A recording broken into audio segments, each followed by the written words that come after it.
Hello everyone, and welcome back to Mr. Sleepy Crime. I know many of you enjoy listening to these stories as you fall asleep. So before you drift off, I'd love for you to leave a comment letting me know where in the world you're tuning in from. And if you're enjoying the story, don't forget to like and subscribe. It really helps the channel grow. Before we begin, I want to acknowledge that this story involves real people and real tragedies. We tell these stories not for entertainment, but to remember the victims and perhaps help others recognize the warning signs that could prevent similar tragedies. For the best experience, feel free to lower the volume a little, just enough to let the story gently carry you off to sleep. Alright, please get comfortable, dim the lights, and let's dive into tonight's first story. Tonight I'm going to tell you about a case that changed a small Pennsylvania town forever. This is a story about innocence lost on what should have been one of the happiest nights of the year. It's a story that took 13 years to solve, and when the truth finally emerged, it revealed something darker than anyone could have imagined. So as we settle in, let me take you back to October 27, 1992, in Oil City, Pennsylvania. Oil City sits in the northwestern corner of Pennsylvania, nestled along the Allegheny River in Venango County. In 1992, it was the kind of place where neighbors knew each other's names, where children rode their bikes freely through tree-lined streets, and where doors were often left unlocked. The town had seen better days economically, but it retained something precious, a sense of safety, of community, of trust. Halloween was particularly special in Oil City. Every year as October arrived and the leaves turned brilliant shades of orange and red, the town transformed. Jack-o'-lanterns appeared on porches. Storefronts decorated their windows with paper bats and cardboard skeletons, and children counted down the days until they could don their costumes and collect candy from neighbors who greeted them with warm smiles. In the Howe household, excitement was building. Shauna Melinda Howe had been born on July 11, 1981. She was 11 years old that autumn, a bright-eyed girl with dark hair and a shy smile that could light up a room. Those who knew Shauna described her as sweet-natured, perhaps a bit reserved, but always kind.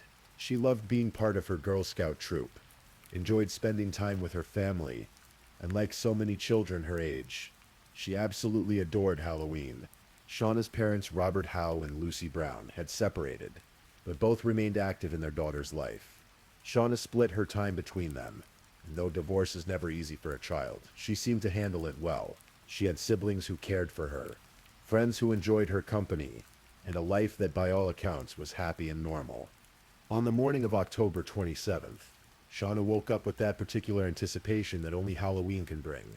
She dressed for school in her costume, a turquoise and black leotard with matching tights, the outfit of a gymnast. She was so proud of it, she wore it to 7th Street Elementary School, showing it off to her classmates, already imagining the evening ahead.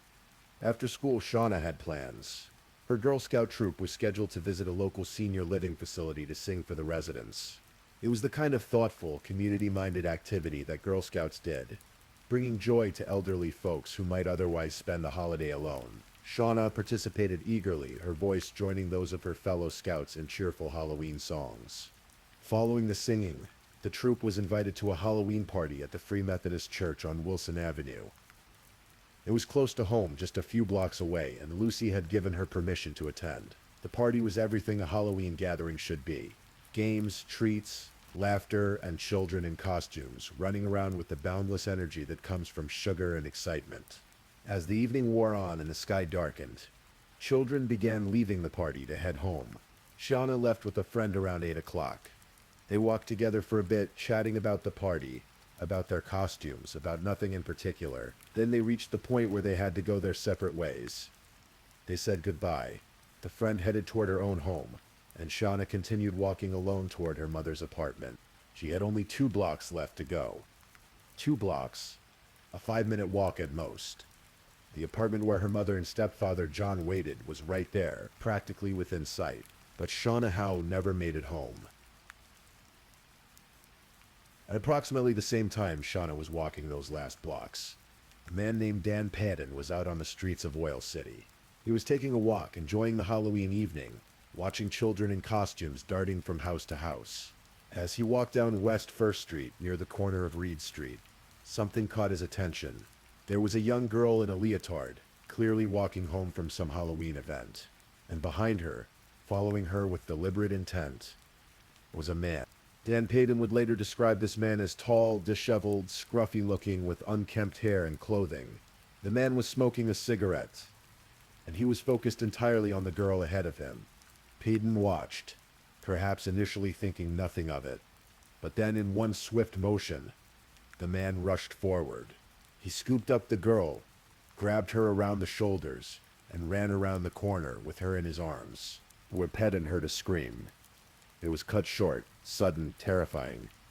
And then, moments later, a small red sedan, boxy in shape, came speeding around the corner.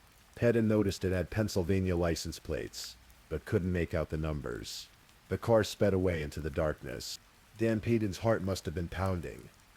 He ran to the nearest house, pounded on the door, and frantically asked to use the phone. He called the Oil City Police Department and reported what he had just witnessed. A man had grabbed a young girl off the street and driven away with her. Initially, the police weren't sure what to make of the report. Halloween night brought prank calls, false alarms, overreactions to innocent situations. Could this have been a father playing roughly with his daughter? A staged prank? But Payton was insistent, serious, clearly shaken by what he'd seen. The police said they would look into it. Meanwhile, at the Howe residence, anxiety was growing. Lucy Brown Howe had expected Shauna home by now. She'd been at the church party just down the street. The walk should have taken no time at all. But 8 o'clock became 8:30, then 9, then 9:30. Lucy called her ex-husband, Robert, asking if Shauna had perhaps stopped by his place. She sometimes did that, visiting her father after school, or after events. But Robert hadn't seen her. Lucy called friends, other Girl Scout parents, anyone who might know where Shauna was. No one had seen her since she'd left the party. The worry transformed into something colder, sharper. Something was wrong. Very wrong.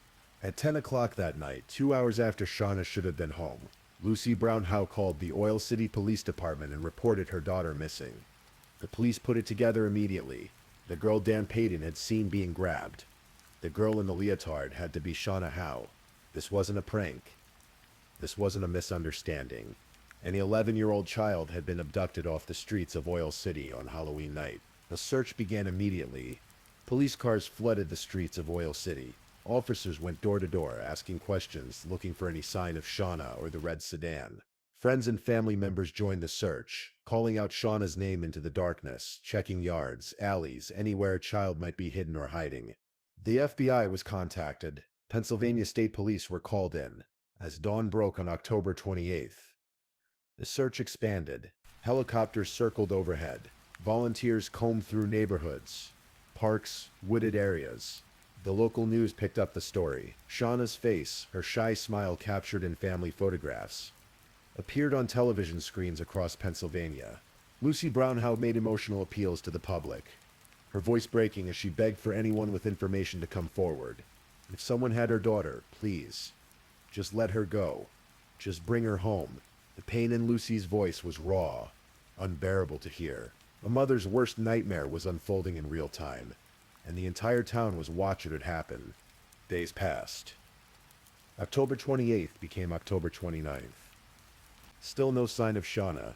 Then, on October 29th, 2 days after Shauna's disappearance, a member of her family was searching a rural wooded area in the nearby township of Rockland. This area was about 8 miles from where Shauna had been taken. There was an abandoned railroad bed there, a place that locals knew as Coulter's Hole. It was isolated, surrounded by trees, with a creek running through a ravine below an old railroad trestle bridge. And there, lying on the trail, the family member found a piece of Shauna's costume. The turquoise and black fabric of her leotard was unmistakable. The discovery was both a breakthrough and a source of dread. She had been here, but where was she now? Searchers descended on the area, carefully examining every inch of the woods, the trail, the area around the bridge.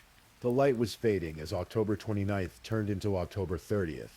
And on the morning of October 30th, 3 days after Shauna Howe had been snatched off a street corner just 2 blocks from home, her body was found. She was lying on rocks in East Sandy Creek, a shallow stream that ran beneath the railroad trestle. She was partially submerged in the water. Her body was broken, bruised, battered beyond recognition. State Trooper Kurt Snyder would later describe the scene to the Titusville Herald. It was one of those images that investigators never forget, one that haunts them for the rest of their careers. Shauna's body was transported to the Allegheny County Medical Examiner's office for autopsy. The findings were devastating. The pathologist determined that Shauna had died from blunt force trauma to her head and chest. She had sustained fractured ribs, multiple lacerations, contusions, and internal hemorrhaging. The injuries were consistent with a fall from a significant height. The railroad trestle above where her body was found stood approximately 30 feet above the creek bed. The conclusion was inescapable. Shauna had been thrown from that bridge. But there was more. The autopsy revealed that Shauna had been sexually assaulted before her death. Biological evidence was collected from her body and clothing, including seminal fluid. And here's perhaps the most heartbreaking detail. Forensic analysis of Shauna's injuries suggested that she had tried to break her fall. She had a dislocated shoulder and a broken arm, positioned in a way that indicated she'd put her arms out as she fell. Medical experts would later testify that these defensive injuries meant Shauna had been conscious when she went over that bridge. She had been alive. She had known she was falling. She had tried to save herself. An 11-year-old girl, terrified and in pain, had spent her last moments in free fall, aware of what was happening to her. The news of Shauna's death hit Oil City like a physical blow. This wasn't supposed to happen here, not in their town, not to one of their children. Parents pulled their kids closer, no longer letting them walk anywhere alone.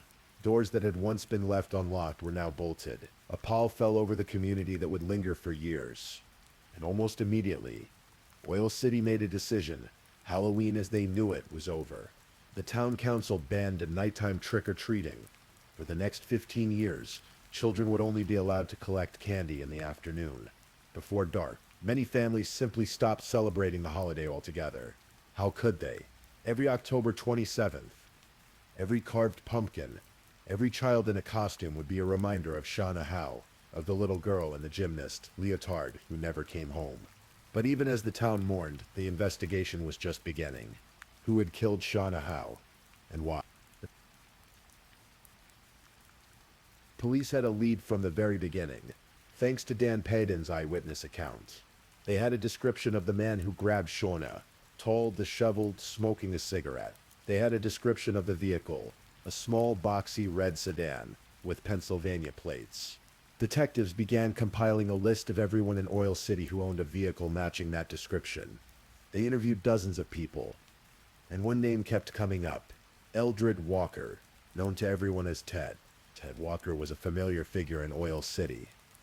He'd grown up there, lived there his whole life.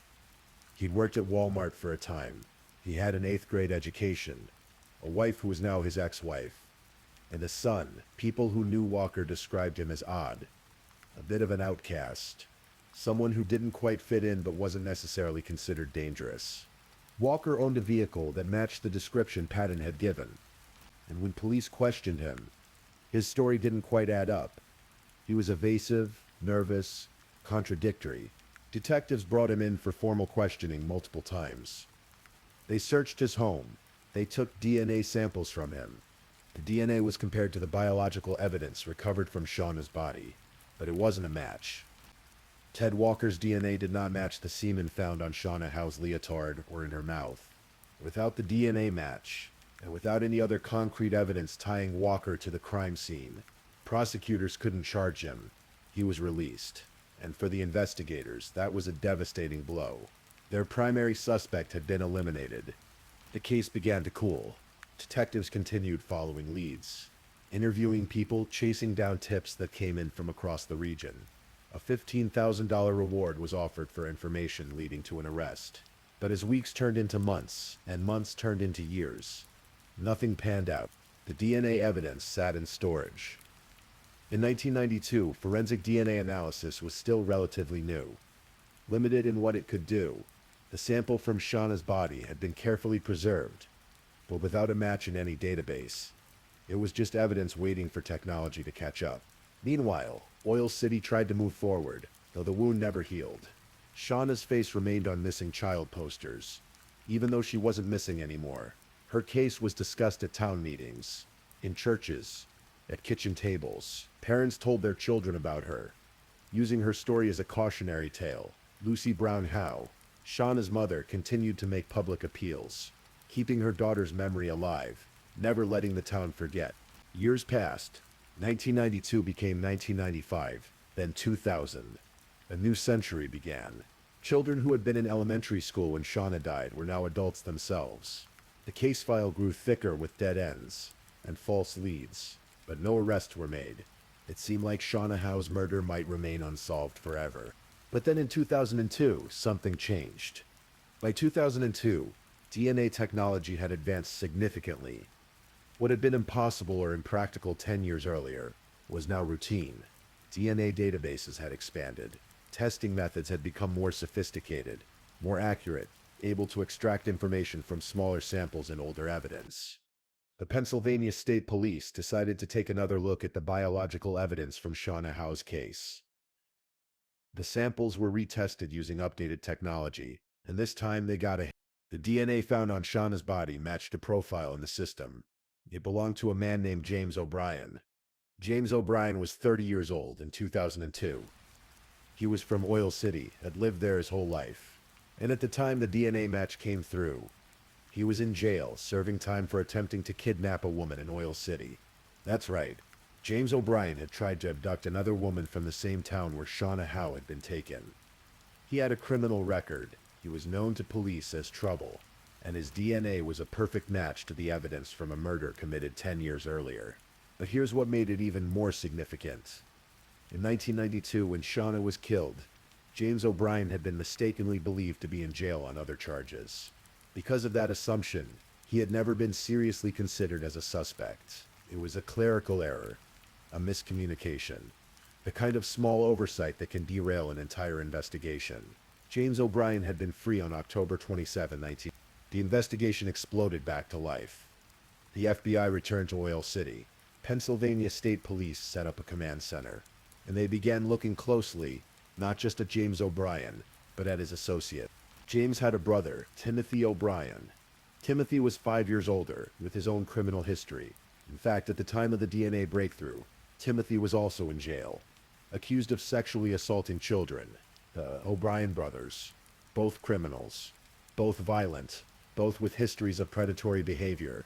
And when forensic specialists examined other evidence from Shauna's case, a hair fiber found on her clothing, they found that it matched Timothy O'Brien. The brothers had done this together.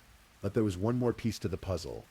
The witness, Dan Payton, had described seeing a tall, disheveled man grab Shauna off the street. That description matched Ted Walker, not the O'Briens. So what was Walker's role in all of this? In 2004, armed with the DNA evidence, police arrested James and Timothy O'Brien, and at the same time they brought Ted Walker back in for questioning. This time they had leverage. This time they had proof that other people had been involved. And this time Walker knew he couldn't lie his way out. In July 2004, 12 years after Shauna Howe's murder, Walker finally told the truth. Not all of it, not at first, but enough to crack the case wide open. He admitted that he knew the O'Brien brothers. They were associates, perhaps even friends. And in October 1992, they had come up with a plan. According to Walker, it was supposed to be a prank.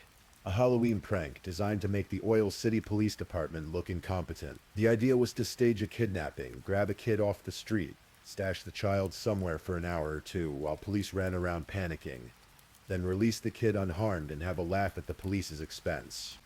The original target was supposed to be an 8-year-old boy, a friend of Walker's son, but when the time came, they changed their plans. They decided a girl would generate more attention, more panic, more proof of police ineffectiveness. So on the evening of October 27th, Walker and the O'Brien brothers went looking for a victim. They were cruising through Oil City in that red sedan when they spotted Shauna Howe, walking alone, just 2 blocks from her home. Walker got out of the car. According to his later testimony, he approached Shauna and asked if she was selling Girl Scout cookies. It was a clever ruse, of course. She talked to someone asking about Girl Scout cookies. She was in her troop wearing part of her scout outfit under her costume. She probably smiled at him, started to answer. And that's when Walker grabbed her. He wrapped his arms around her shoulders and picked her up. She screamed. He carried her around the corner to where the O'Brien brothers were waiting in the car. He passed Shauna to Timothy O'Brien, who shoved her into the vehicle, and then they drove away, leaving Walker by it. Walker ran to his own vehicle and drove to his house using a different route. He got there first and waited. When the O'Briens arrived with Shauna, they brought her into Walker's house and took her upstairs to a bedroom. Walker claimed he stayed downstairs. He said he heard sounds from upstairs. The female voice crying, Shauna's voice pleading, "Get off me. Let me up. Let me go." Walker testified that he was furious at this point, that this wasn't part of the plan, that he never wanted anyone to be hurt, but he didn't intervene. He didn't call the police. He didn't stop what was happening in that bedroom above his head. Eventually, the O'Briens came back downstairs. They took Shauna with them, put her back in the car, and drove away. Walker said he never saw Shauna alive again. But there was more to the story. Details that would come out during the trial. A prison inmate named Ryan Heath came forward with information. Heath had shared a cell with Timothy O'Brien at the county jail for 8 months in 2001. Before the DNA breakthrough, during that time, Timothy had apparently told Heath what really happened that night.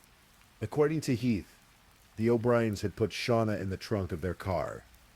While they decided what to do with her, they drove her to Coulter's Hole, to that railroad trestle bridge above East Sandy Creek.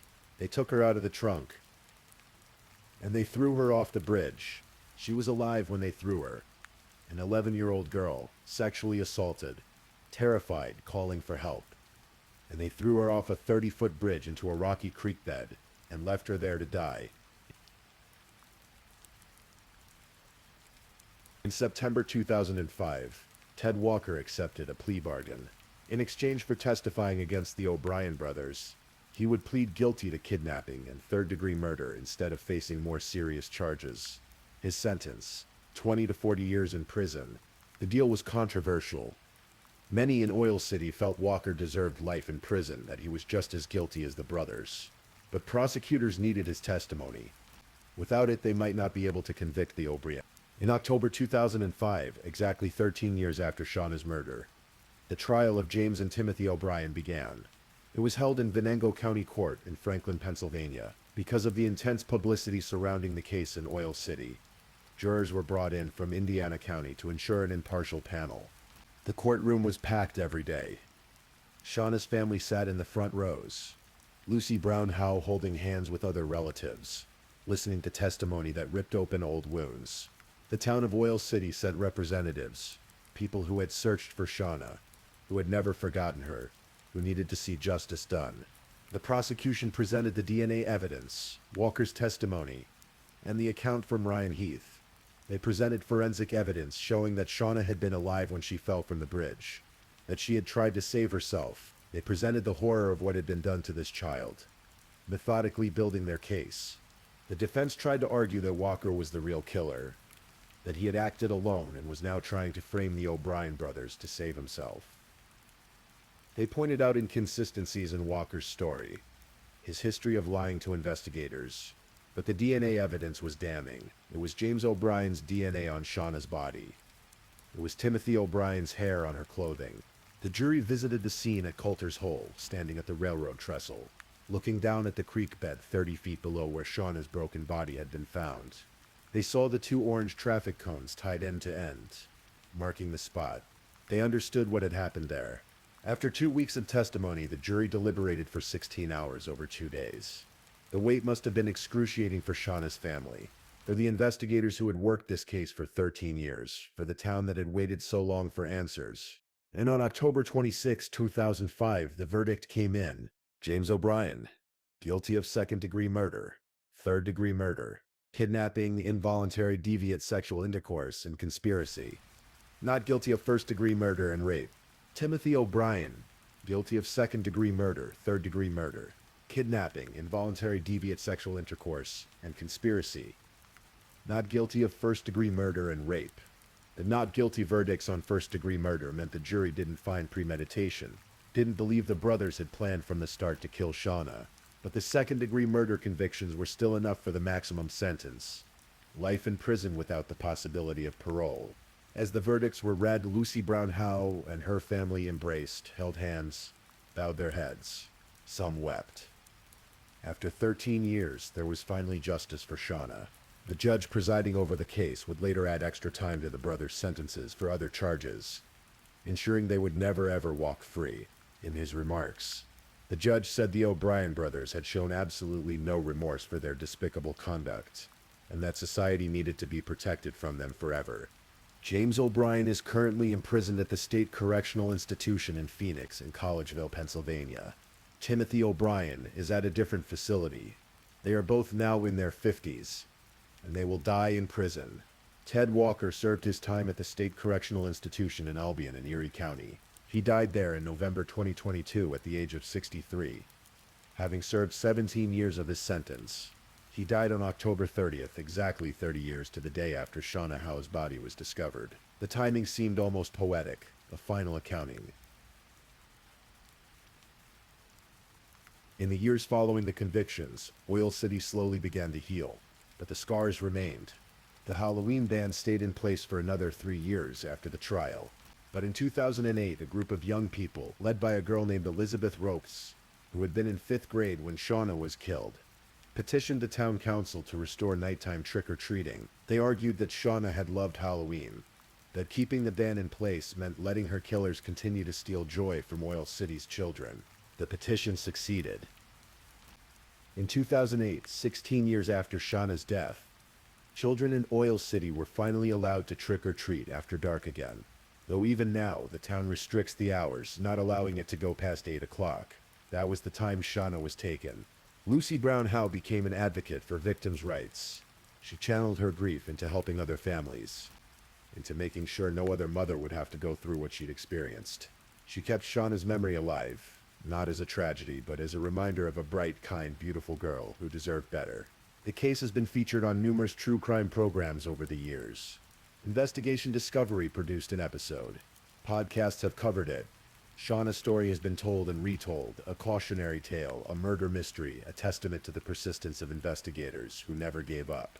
But beyond the crime itself, beyond the investigation and the trial and the convictions, Shauna Howe's case represents something fundamental about innocence and evil.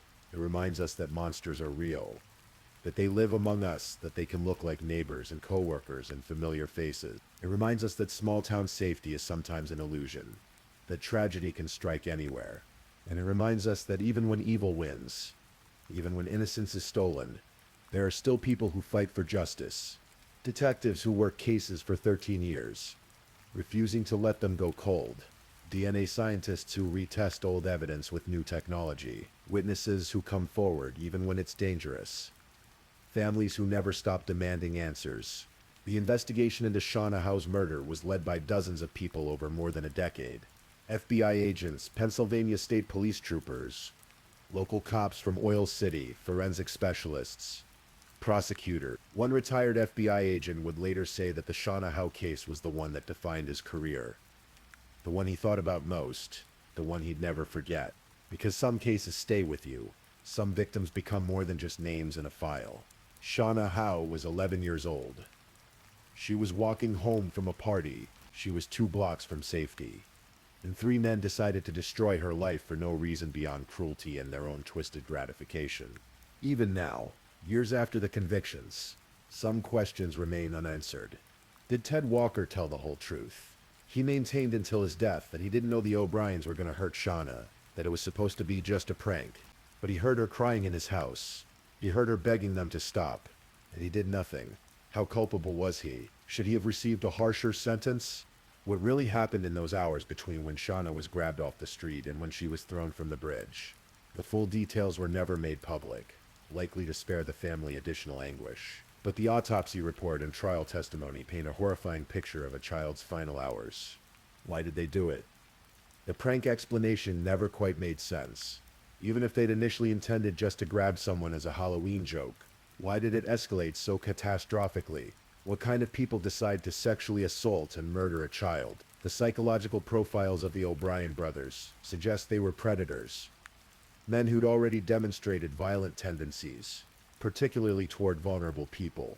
But the specific motivation for what they did to Shauna may never be fully understood. And perhaps the most haunting question, could it have been prevented?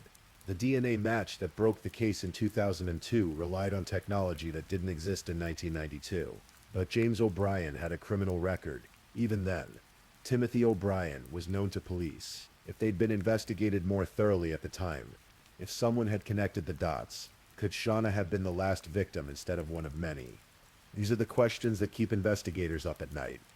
The what-ifs and maybes that haunt anyone who works cases involving children.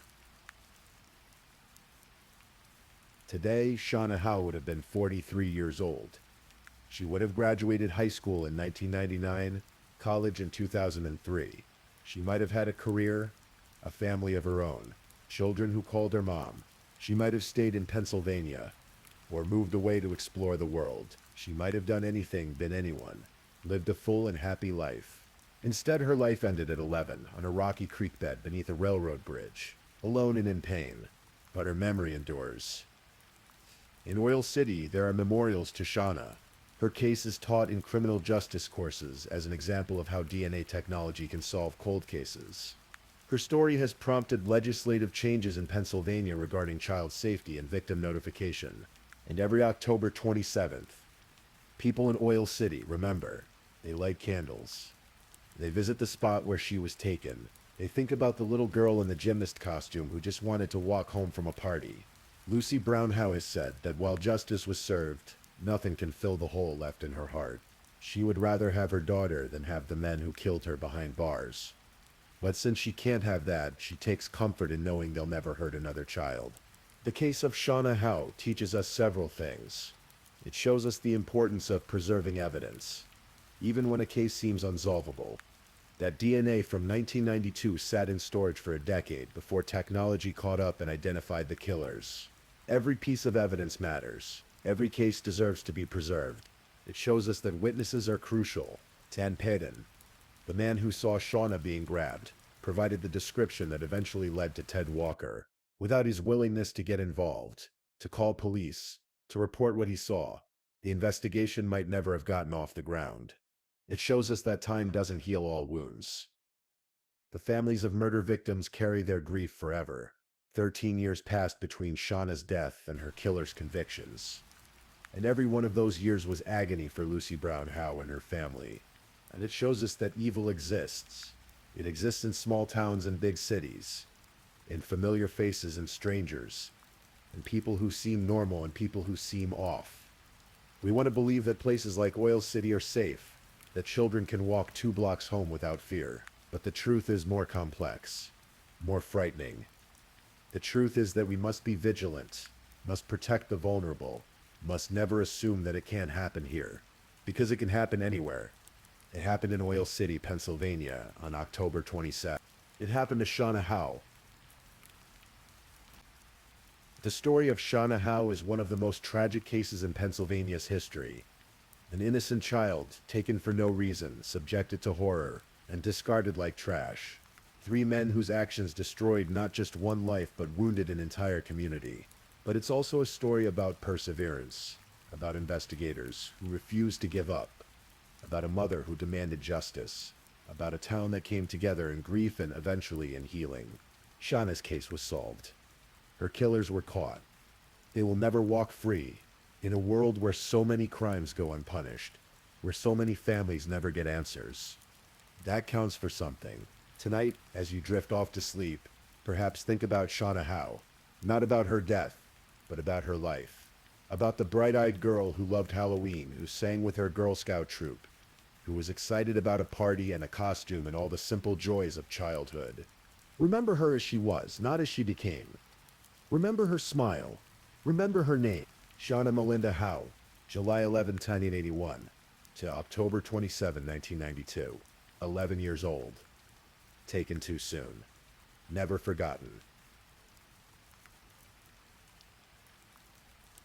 If this is your first time listening to one of our true crime stories, welcome to Mr. Sleepy Crime, where we explore these cases in a calm and respectful way. I also want to take a moment to appreciate my amazing subscribers who've been rocking with me. Thank you so much for your continued support. If you're still awake and listening, don't forget to drop a comment. Let me know where you're tuning in from and the current time in your corner of the world. Or just say something to let me know you're still here. And if you haven't already, be sure to like this video and subscribe so you don't miss our next true crime stories for sleep. Now let's move on to our second story.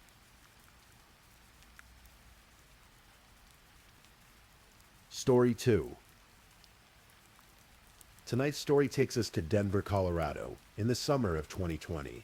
It's a tale that spans generations, connecting the horrors of America's most infamous murder case to a quiet apartment building on Oneida Street. This is the story of Ariana Wolk, a single mother whose life was cut tragically short, carrying with it the weight of a dark family history that began over 50 years before.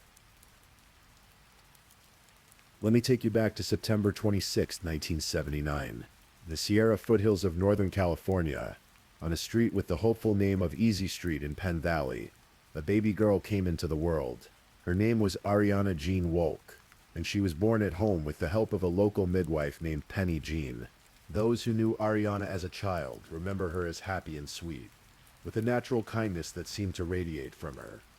She attended the Mariposa School in Cedar Ridge, one of the original Waldorf schools in that community, where education focused on creativity and holistic development. The mountains, forests, and rivers of Northern California weren't just her backyard. They were woven into the fabric of who she was. Even years later, when she no longer lived there, her heart remained tethered to those Sierra foothills. She returned whenever she could, drawn to the county fairs, the festivals, rushing rivers, and the towering pines. Ariana's mother was Suzanne Struthers LaBerge, who had married Henry Wolk in Los Angeles in November 1976. But behind this seemingly ordinary family life lay an extraordinary trauma. When Suzanne was just 21 years old, she had walked into her mother and stepfather's home and discovered a scene of unspeakable horror. On August 10, 1969, Suzanne found the bodies of her mother, Rosemary LaBianca, and stepfather, Lino LaBianca. They had been murdered the night before by members of the Manson family. The weight of that discovery never truly left Suzanne, and though she tried to build a life away from that darkness, though she moved north and raised her children in the peaceful foothills, the shadow of that night in Los Angeles followed her family like an inheritance no one wanted. Ariana grew up and moved through her teenage years in Carpinteria, a small coastal town in Southern California. Friends from that time remember her as stunningly beautiful and genuinely kind. She attended Loyola Marymount University in Los Angeles, following in many ways the geographic footsteps of her family's history, though perhaps not by conscious choice. Somewhere along the way, Ariana became a mother herself. Her son Xander became the absolute center of her world. Those close to her would say that being a mother gave Ariana a sense of purpose, a joy that outshone everything else in her life. She was a single mother, navigating the challenges that come with raising a child alone, but friends described her as devoted, loving, and fiercely protective of her boy. But life, as it often does, became complicated. Ariana found herself in Denver, Colorado, far from the mountains and rivers of her childhood. She lived in an apartment in the South Park Hill neighborhood, in the 1500 block of Oneida Street, near the busy intersection with East Colfax Avenue. It was a working-class area, the kind of place where people kept to themselves but also knew when something wasn't quite right. By the spring of 2020, Ariana was living alone in an upstairs apartment unit. She had been there for several months, having moved after what authorities would later describe as an incident of domestic violence. The details of that incident remain private, but what we know is that Ariana had taken the step to separate herself from danger. The person involved in that earlier incident wore a court-ordered GPS ankle monitoring device, a reminder that Ariana had already been touched by violence once, had already had to make the hard choice to protect herself. The summer of 2020 was unlike any other. The world was gripped by a pandemic. People were isolated, lonely, cut off from their normal routines and support systems. For someone like Ariana, who was dealing with her own personal struggles, this isolation may have been particularly difficult. Those who knew Ariana during this time said she was battling an addiction to alcohol. It's a painful detail, but an important one, because it helps us understand how vulnerable she was in those final weeks of her life. A friend who had known Ariana for a couple of weeks had been staying in her apartment on and off, trying to help her battle her addiction. This friend would later tell police that when Ariana drank, she sometimes invited strangers into her home. Transients, people she didn't really know. It was a dangerous pattern, one born perhaps from loneliness, from the need for connection in a time of profound isolation. or from the impaired judgment that comes with addiction. Those close to Oriana were worried about her. They could see she was in a fragile state, both physically and emotionally. One of those people who appeared in Ariana's life during this time was a young man named Jose Maria Sandoval Romero. He was 24 years old, 16 years younger than Ariana. How exactly they met isn't entirely clear from the public records, but surveillance footage would later show them together in the area of East Colfax Avenue and Monaco Street. Friday, July 3rd, 2020, started like many other days in that apartment building on Oneida Street. The weather was warm, as it typically is in Denver in early July. People were going about their lives, preparing perhaps for the 4th of July weekend ahead. Around 4 or 5 o'clock that afternoon, a neighbor heard something that made her look out her window. It was the sound of someone falling, or perhaps being pushed, down the outdoor stairs. When she peered out, she saw Ariana Walk on the ground at the bottom of the stairs. Standing in the doorway above was a young man with black hair. Ariana needed help getting back up to her apartment. She was injured, or drunk, or both.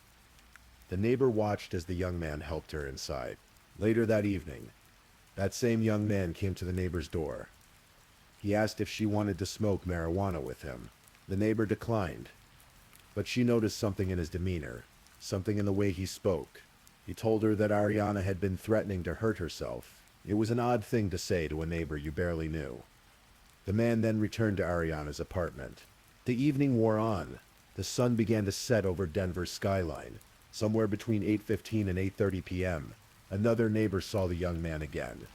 This time shirtless, walking around in the backyard of the apartment building. The hour was significant because it would turn out to be somewhere between 30 and 45 minutes before Ariana Walk's body was discovered. Just after 9 o'clock that night, Ariana's friend, the one who had been staying with her to help with her addiction, returned to the apartment. When he walked in, he found a scene that would haunt him forever.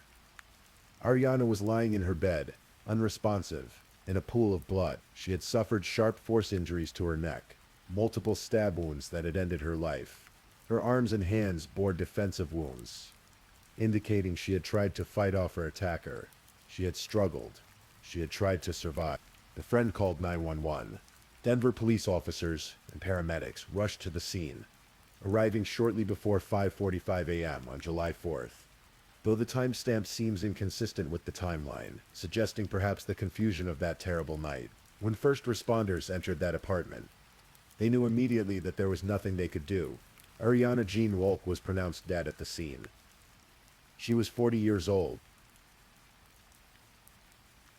The Denver Police Department's homicide unit took over the case immediately. The medical examiner would later rule Ariana's death a homicide, though that was obvious from the moment investigators saw the scene. The question wasn't how she died. It was who had killed her. Investigators immediately looked at the ex-partner, the one involved in the earlier domestic violence incident, but his GPS ankle monitor provided him with an ironclad alibi. The data showed he hadn't been anywhere near Ariana's apartment that day. He had in fact met up with Ariana at a Walgreens earlier in the day, but then gone his separate way. Detectives turned their attention to the neighbors' descriptions of the young man, with black hair who had been seen with Ariana throughout the afternoon and evening. They began pulling surveillance footage from the area, hoping to identify this mysterious figure. The breakthrough came when they found video from the night of the murder. It showed Ariana Walk walking with a young man. He was holding something in his hand, a clear plastic cup containing what appeared to be pink liquid. It looked like it might be from Starbucks, or perhaps another coffee shop. Detectives canvassed the area around Ariana's apartment. In her front yard, they found that cup. It had been discarded carelessly, tossed aside perhaps in haste.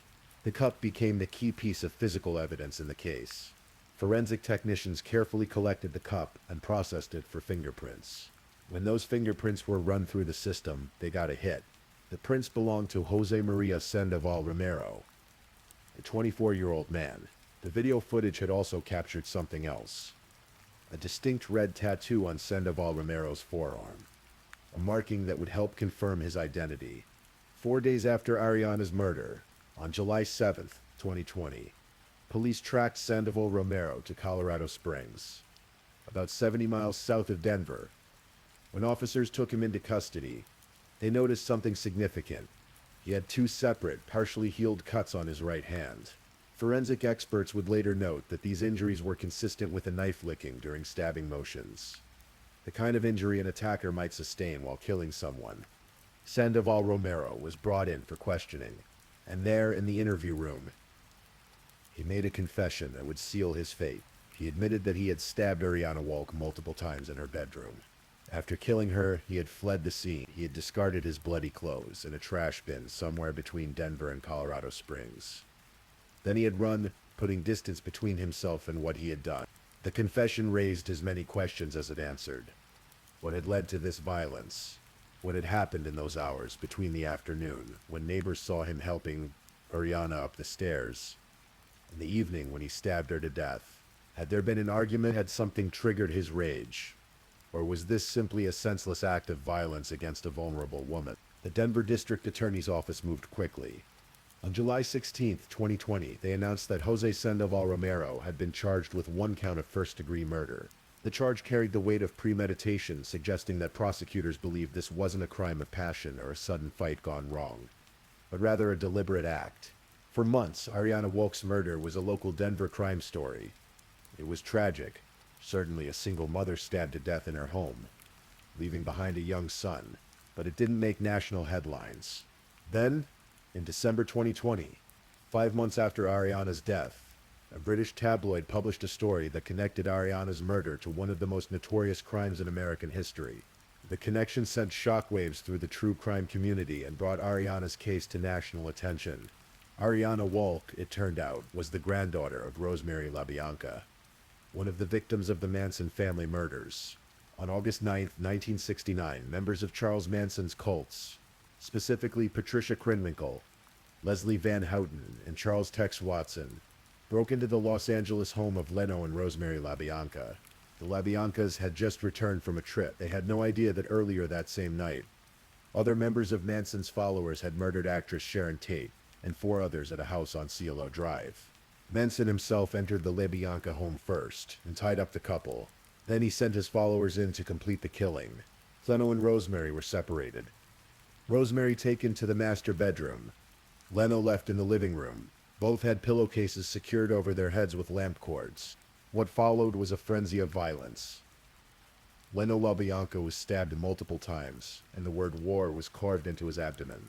Rosemary fought desperately for her life, using the lamp still attached to the cord around her neck as a weapon. But she was overpowered. She was stabbed 41 or 42 times, many of the wounds inflicted after she was already dead. When it was over, the killers used the victim's blood to write messages on the walls. Death to pigs, rise, and the misspelled Holter Skelter on the refrigerator. The next morning, Rosemary's daughter, Suzanne, Ariana's mother, arrived at the house with her teenage brother, Frank. They discovered their parents' bodies. The trauma of that discovery never left Suzanne. She was just 21 years old, barely an adult herself. The parallels between Rosemary LaBianca's murder and Ariana Walk's murder were impossible to ignore. Both women were stabbed to death in their own homes. Both fought back, Rosemary with a lamp, Ariana leaving defensive wounds on her arms and hands. Both were killed by someone who entered their personal space, someone who turned a place of safety into a scene of horror. The comparison wasn't lost on those who knew the case. Maya Halverson Baldwin, a high school friend of Ariana's, told reporters, "Ariana was a beautiful, sweet person, loving mother to her son Xander, and a stunningly gorgeous girl in our small seaside town. To hear of her murderous death was an absolute gut punch. Her poor son, her last moments, the terror she must have felt, all gripped my mind. Her death is shocking and tragic. It's hard for me to even visualize what happened. She was a tall, strong woman, but there was something even more haunting in the timing. Just weeks before Ariana's murder made national headlines, California Governor Gavin Newsom had reversed parole for Leslie Van Houten, one of the killers who had participated in Rosemary LaBianca's murder. Van Houten had been 19 years old in 1969 when she helped stab Rosemary to death. She had been in prison for over 50 years and had been recommended for parole multiple times, only to have governors repeatedly deny her release. The news that Rosemary's granddaughter had been murdered, and in such a similar fashion, seemed to underscore the argument that the Manson family killers should never be released.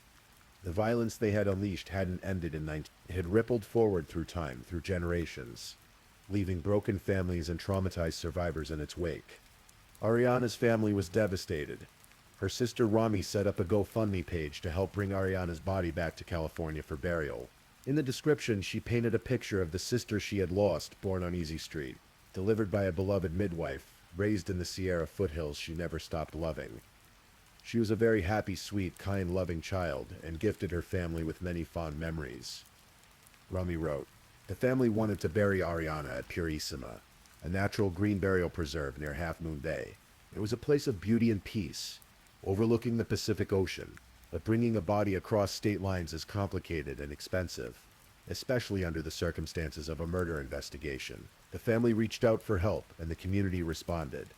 Oriana's son, Xander, was brought from Colorado to California for his mother's burial and memorial. He was the joy of her life, the one thing that had given her purpose and hope. Now he would have to grow up without her, just as Oriana's mother had grown up with the knowledge of what had happened to her own mother.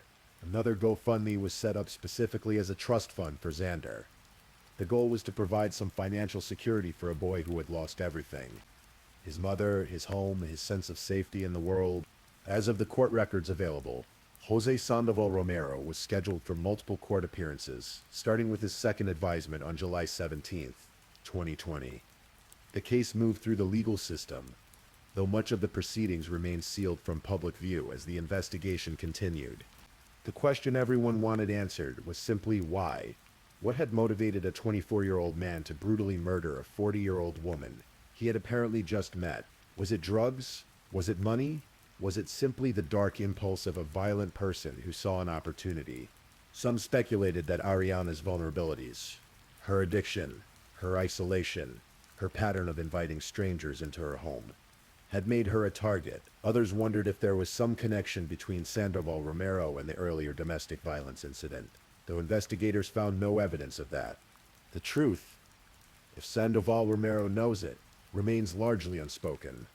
His confession was straightforward. He stabbed her. He ran. He tried to escape. But the why, the human motivation behind such violence, remained elusive. There's a temptation, when telling stories like this, to draw grand conclusions about fate and destiny, to suggest that Ariana was somehow doomed by her family history. But that would be both unfair and untrue. Ariana Wolk was not her grandmother's murder. She was not defined by what happened in Los Angeles in 1969. She was a woman who loved the mountains and rivers of Northern California. She was a mother who adored her son. She was someone who struggled with addiction and made herself vulnerable in ways that ultimately cost her life. She was, in other words, fully human, flawed and trying and worthy of being remembered for who she actually was, not just for how she died or who her grandmother was. But the connection to the Manson murders does raise uncomfortable questions about the nature of trauma and how it moves through families. Suzanne LaBerge, Ariana's mother, spent her entire adult life carrying the weight of what she saw when she was 21 years old. She raised her children with that knowledge, that grief, and now she had lost a daughter to violence as well. The Manson family murders have always been about more than just the immediate victims. They represented a rupture in American consciousness, a moment when the illusion of safety and peace was shattered. The violence didn't end with those 2 nights in August 1969. It continued to echo, to reverberate, claiming new victims in ways both direct and indirect. Looking back at Ariana's murder, it's clear that there were multiple points where intervention might have changed the outcome. Ariana had already been the victim of domestic violence. She had a court order protecting her from one abuser, but that protection didn't extend to the other dangers in her life. Friends and neighbors knew she was struggling with addiction. They knew she was inviting strangers into her home. But in a society that values independence and privacy, it's difficult to intervene in someone's life, even when you can see they're in danger. The healthcare system, the social services network, the community support structures, all of these either weren't available to Ariana or she wasn't able to access them effectively. And so she remained isolated, vulnerable in that apartment on Juanita Street, until Jose Sandoval Romero walked into her life and ended it. As we close this story, it's worth taking a moment to consider what we remember and why. Ariana Wolk's murder garnered national attention primarily because of her connection to the Manson family murders. Without that connection, her death would have been just another local crime story, forgotten by everyone except those who loved her. But every murder leaves behind the same devastation. Every victim leaves behind people who loved them, who miss them, who have to figure out how to keep living in a world that suddenly makes no sense. Jander lost his mother. Suzanne lost her daughter. Ariana's sister lost a sibling. Her friends lost someone they cared about. The fact that Ariana was Rosemary LaBianca's granddaughter is a historical footnote, a strange coincidence that makes her story more marketable to true crime audiences. But it doesn't make her death any more tragic than the death of any other woman killed by violence. She deserves to be remembered for who she was, not just for who her grandmother was. So tonight, as you drift off to sleep, take a moment to think about Ariana Jean Wolk. Born on Easy Street in Penn Valley, California, on September 26, 1979. A girl who loved festivals and rivers and mountains. A mother who adored her son. A woman who struggled and laughed and cried and lived until someone took that life away from her on a summer night in Denver. Rest in peace, Ariana, and may justice, whatever form it ultimately takes, bring some small measure of peace to those you left behind. Please, if you're still awake, drop a candle. I want to see who's still with me. Also, don't forget to tell me where you're listening from, the time in your corner of the world, and maybe share one thing you've learned from tonight's stories. Meanwhile, let's move on to our third story.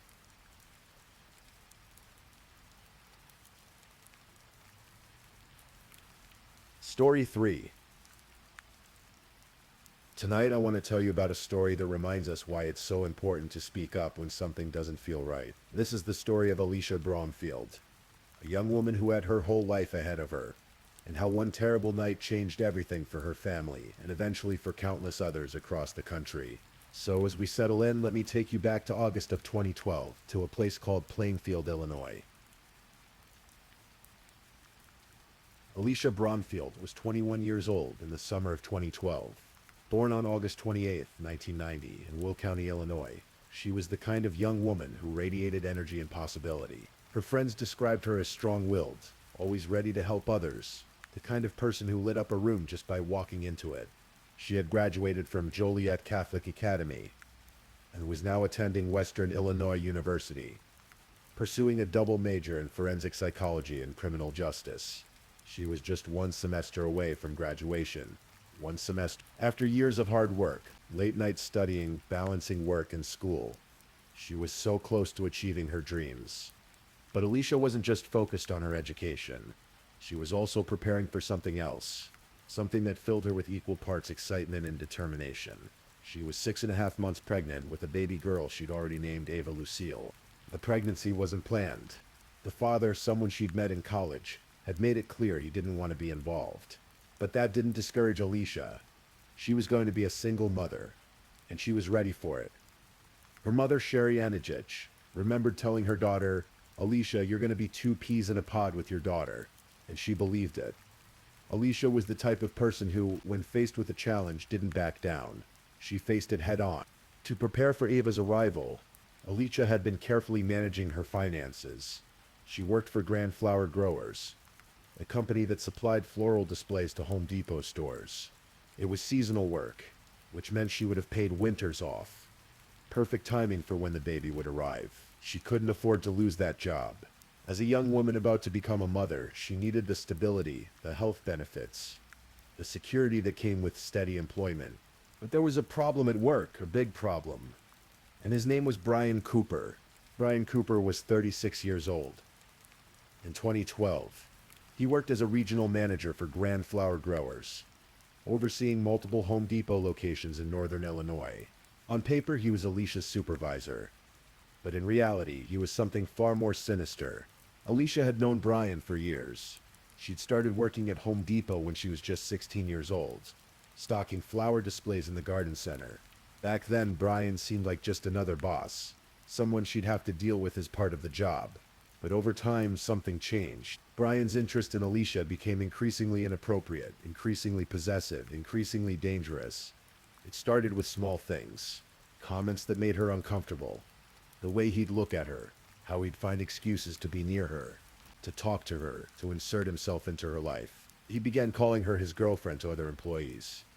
even though they had never dated, even though Alicia had made it clear she wasn't interested in him romantically. But Brian didn't seem to care what Alicia wanted. His behavior escalated. He would call and text her outside of work hours, pretending he needed to discuss work-related matters, but really just wanting her attention.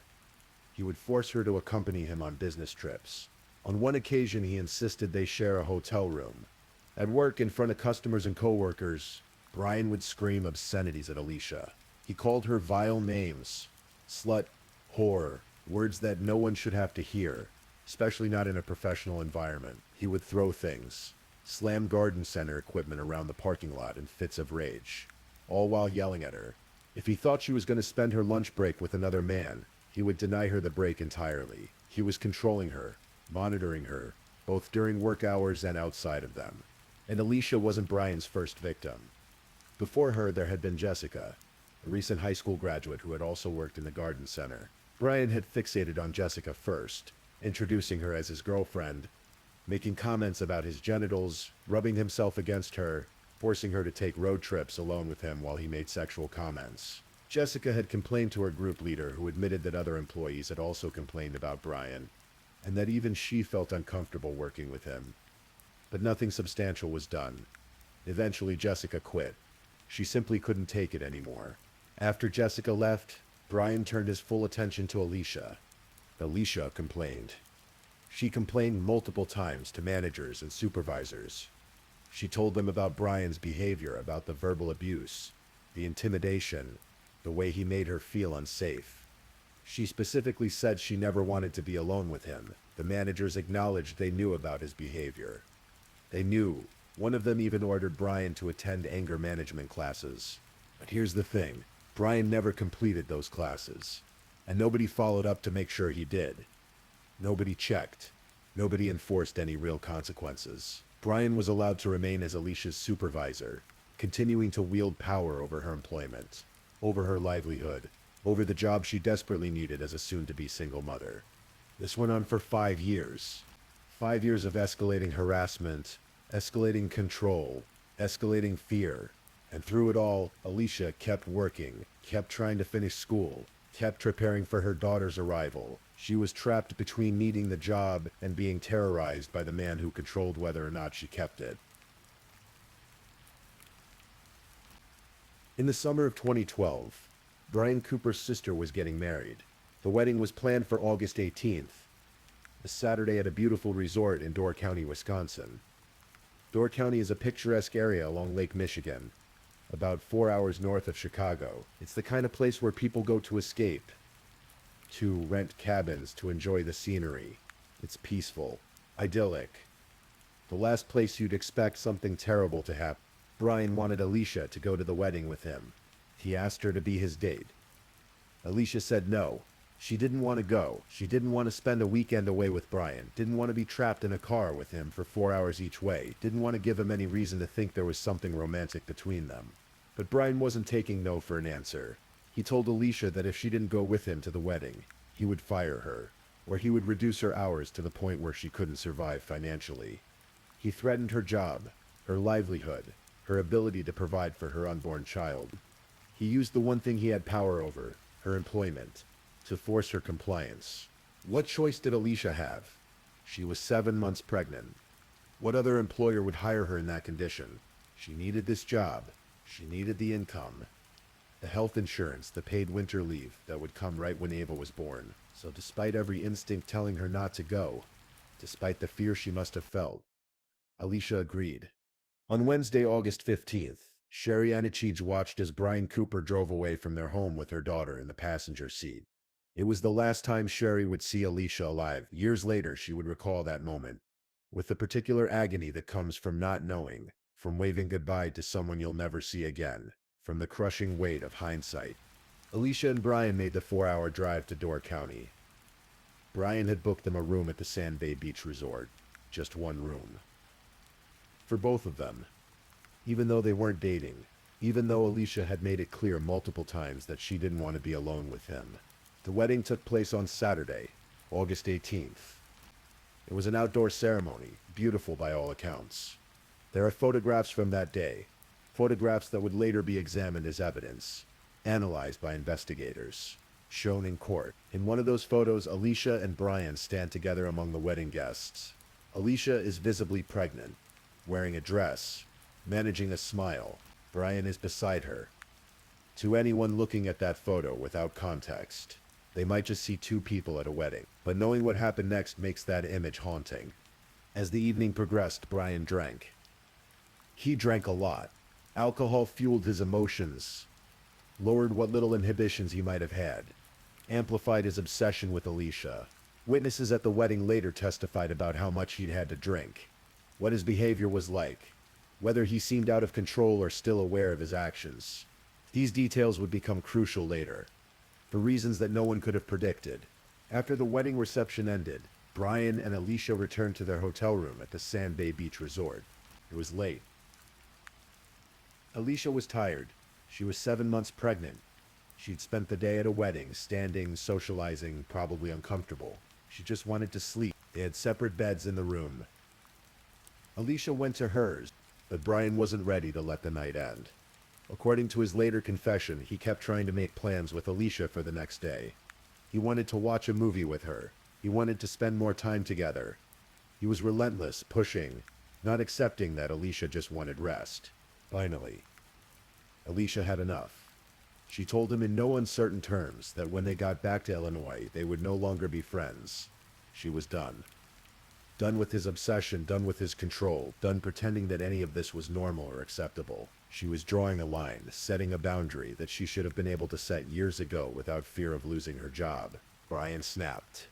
In his intoxicated state, facing rejection from the woman he'd been obsessed with for years, something broke. He later told investigators that he debated what to do, that he sat there in the dark thinking about it, deciding, and then he made his choice. He attacked Alicia as she lay in her bed. She fought. Of course she fought. She was fighting for her life, and for the life of her unborn daughter. As Brian strangled her, Alicia cried out, pleading with him, "Think of the baby. Think of the baby." But Brian didn't stop, and he dragged her from the bed onto the floor. He continued to strangle her, his hands or a cord wrapped around her neck, squeezing until she stopped moving, until she stopped breathing, until both Alicia and baby Ava were dead. And then, in an act of depravity that's difficult even to say aloud, Brian violated Alicia's body. He removed her clothing. He sexually assaulted her corpse. Later, when confessing to investigators, he said he'd wanted to see her naked, as if that somehow explained it, as if there was any explanation that could make sense of such horror. Afterward, Brian placed a pillow under Alicia's head and partially covered her body, a grotesque mockery of care after such violence. He would later claim he tried to kill himself after what he'd done. He said he attempted to drown himself in Lake Michigan, but couldn't go through with it. He slept in the bathtub that night. The next morning, Sunday, August 19th, Brian Cooper walked into a convenience store. His clothes were soaking wet. He approached the clerk and asked to use the phone. He needed to call 911. He said he had a murder to report. The call came through to 911 at around 10 in the morning. The operator answered, probably expecting a typical emergency, maybe a car accident, a medical issue, something normal for a Sunday morning in a resort town. Instead, Brian Cooper calmly told her he wanted to report a murder. The victim was Alicia Bromfield, his co-worker. He was calling from a gas station. The body was back at the Sand Bay Beach Resort, in their hotel room. The operator asked him the question you'd expect. Did he know who killed her? I did, Brian replied. He told the operator it was intentional, that he'd done it on purpose, but then he said something strange. I'm a good person besides what I did last night. Alicia's family is going to flip. Everyone is going to flip. Door County Sheriff's deputies arrived at the gas station within minutes. They found Brian there, still soaking wet, and arrested him. He didn't resist. He didn't try to run. He went with them to the police station and gave a full confession. He told them everything. How he'd strangled Alicia. How she'd begged him to think of the baby. How he'd continued until she was dead. How he'd sexually assaulted her body afterward. He provided details that only the killer would know. Details that were later corroborated by the physical evidence found in the hotel room. Meanwhile, back in Illinois, A police officer who was a friend of the Anasich family had the devastating task of delivering the news to Alicia's mother. Sherry Anasich opened her door to see him standing there with tears in his eyes, and in that instant she thought maybe there'd been a car accident on the drive home. But the truth was so much worse. There's been a homicide, he told her, and just like that, Sherry's life changed. You would think that with a full confession, with physical evidence, with Brian Cooper's own detailed account of killing Alicia and sexually assaulting her body, that justice would be swift and certain. But that's not what happened. Brian Cooper was charged with 2 counts of first-degree intentional homicide. One for Alicia and one for her unborn daughter, Ava Lucille. And 1 count of third-degree sexual assault. Despite his confession, he pleaded not guilty. His defense strategy: voluntary intoxication. His attorneys argued that Brian had been so drunk at the wedding and afterward that he was incapable of forming the intent to commit murder. Essentially, they claimed he was too drunk to know what he was doing, too drunk to understand that killing someone was wrong. The jury deliberated. They convicted Brian Cooper on the sexual assault charge, but on the 2 homicide charges, the jury was hung. They couldn't reach a unanimous verdict. Some jurors apparently believed that Brian had been too drunk to form intent, that the intoxication defense had merit. A hung jury meant a mistrial on the murder charges. Sherry Anasich walked out of that courtroom devastated, shocked, unable to comprehend how a man who had confessed to strangling her pregnant daughter to death could not be convicted of murder. After the hung jury, I walked out, she later recalled. I got in the car, I looked at my husband, and I said, "We're changing this law." Sherry Anasich wasn't just grieving, she was angry, and she channeled that anger into action. The day after the hung jury, she gathered Alicia's friends and family together. They weren't going to let this stand. They were going to change the law that had allowed Brian Cooper to escape conviction. With the help of family and friends, Sherry launched a campaign. They started writing letters, creating online petitions, meeting with Wisconsin legislators. They told Alicia's story over and over again, making sure people understood what was at stake. Being drunk, they argued, should never be an excuse for murder. Never. The campaign gained momentum quickly. Within just 48 hours of launching their first petition, they gathered nearly 7,000 signatures. The story of Alicia Brownfield and what had happened in that courtroom resonated with people across Wisconsin and beyond. In February of 2014, Sherry Anasich testified before the Wisconsin Assembly Judiciary Committee. She stood before legislators and told them about her daughter, about the nightmare of the hung jury, about her grief. "I have nightmares every night, wondering how long she suffered, thinking about how terrified she was," she said through tears.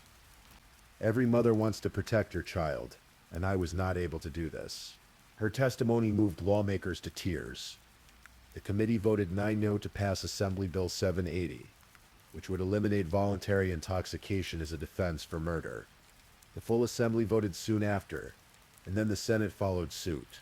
On April 16, 2014, Wisconsin Governor Scott Walker signed the bill into law. The voluntary intoxication defense was struck from Wisconsin's books. It was an incredible feat, accomplished in less than a year through sheer determination and the power of one mother's love for her daughter. 3 prior attempts to change this law since 2003 had failed, but Sherry Anasich and Alicia's loved ones had succeeded. Senator Neil Kedzie, one of the bill's sponsors, said, "I think everybody felt not just compassion but some degree of guilt that the government had failed these people. We had something on our records here that wasn't in the best interest of the citizenry, but there was a cruel twist. The new law wouldn't apply to Brian Cooper's retrial because of how the legal system works, because his crime had been committed before the law changed. He was grandfathered in. He could still use the voluntary intoxication defense in his second trial. Even so, Sherry knew that changing the law mattered. It would protect future victims. It would prevent other families from sitting in a courtroom, listening to someone claim they were too drunk to know murder was wrong." Brian Cooper's second trial began in May of 2014, just weeks after Governor Walker signed the new law. This time the trial was moved to Dodge County. A change of venue meant to ensure an impartial jury. The prosecution came prepared. Sherry Anasich had written an impassioned letter to the district attorney, begging him to go up there and fight like this is your own daughter, and that's what they did. The jury heard the same evidence as before. The confession, the 911 call, the physical evidence, testimony about Brian's obsession with Alicia, and his pattern of harassment. They heard from wedding guests about Brian's level of intoxication. They heard from law enforcement officers who had investigated the scene and interviewed Brian. This time, the defense's intoxication argument didn't work. After about a week of testimony, the case went to the jury. They deliberated for just 1 hour. Guilty on both counts of first-degree intentional homicide for the murders of Alicia Bromfield and her unborn daughter, Ava Lucille. I think I cried for 30 minutes, Sherry Anich later said. I couldn't even stand up. I was shaking. This man will never hurt anybody again. Brian Cooper was sentenced to 2 consecutive life terms in prison without the possibility of parole. He's currently incarcerated at the Dodge Correctional Institution in Waupun, Wisconsin. He will spend the rest of his life behind bars. For Sherry Anishich, the guilty verdict brought some measure of justice, but it didn't bring peace. It didn't bring Alicia back. It didn't let her meet her granddaughter, Ava. It didn't erase the images from the courtroom or the nightmares that came every night. She struggled with overwhelming anger and guilt. Had there been more she could have done to save her daughter? Should she have insisted Alicia quit that job? Even if it meant financial hardship, the questions haunted her. But Sherry realized that holding on to anger would destroy her. She had to find a way to channel her pain into something positive, something that would honor Alicia and Ava's memories. In 2014, she founded the Purple Project, a non-profit organization named after Alicia's favorite color. The Purple Project provides support to single young mothers facing challenges similar to what Alicia had faced. It also offers grief counseling to parents who have lost children to murder, helping them navigate the unique hell that comes with such a loss. Sherry didn't stop with Wisconsin's law change either. She continued her advocacy, sharing Alicia's story with legislators across the country. Her efforts contributed to 31 additional states examining and changing their own voluntary intoxication laws. In total, 32 states were affected by the movement that began in a courtroom in Wisconsin, sparked by one mother's refusal to accept that justice could be thwarted by a legal loophole. Sherry also found it in herself to forgive Brian Cooper. It wasn't easy. It took years, but through her faith and her need to heal, she reached a point where she could let go of the hatred that was consuming her. She began speaking at events about her journey from grief to forgiveness, from anger to purpose. Every year since 2015, Sherry has held an event called Night of Hope, bringing together people who need healing, whether they've lost loved ones, survived trauma, or struggling with addiction or other challenges. It's become a way for her to give back, to help others find the strength to keep going even when everything feels impossible. In a beautiful act of reconciliation, Brian Cooper's own sister, Kelly Stryker, whose wedding had been the setting for this tragedy, joined Sherry in advocating for the law change. Kelly testified before the Wisconsin legislature, saying, "I'm the sister of Brian Cooper, the man who cold-heartedly murdered Alicia and her unborn daughter Ava Bromfield. His actions have caused a rippling effect that has left a hole in the lives of the people who stand with me today." She called the hung jury the ultimate injustice. But there was another piece to this story, another fight for justice that extended beyond the criminal trial. Sherry Anich filed a civil lawsuit against Home Depot and the companies that jointly employed Brian Cooper. The lawsuit alleged that these employers had been negligent in their hiring, supervision, and retention of Brian Cooper, despite knowing about his history of sexual harassment and abuse. The lawsuit laid out the pattern clearly. Multiple female employees had complained about Brian. Jessica had quit because of his harassment. Alicia had complained repeatedly. Managers had acknowledged they knew about his behavior. They'd even ordered him to attend anger management classes, but then never followed up to ensure he completed them. Despite all of this, Brian was allowed to remain as Alicia's supervisor, continuing to wield power over her employment. The lawsuit argued that Home Depot had essentially given Brian Cooper a weapon. Not a physical weapon, but something just as dangerous: supervisory authority.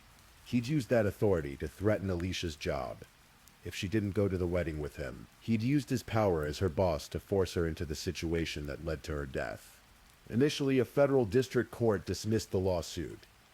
The judge ruled that Home Depot couldn't have foreseen that Brian's verbal harassment would escalate to murder. The company argued that it had no obligation to fire or demote employees because of their usage of inappropriate language or sexual misconduct. But Sherry appealed, and in March of 2017, The Seventh Circuit Court of Appeals reversed that decision in a scathing ruling. Judge David Hamilton, writing for a three-judge panel, began with these words: "Every life lost to brutality is unique. Each family's hell a private one. We do not diminish that truth when we repeat that Alicia's story is an old story that has been told too many times. Its ending is both shocking and predictable."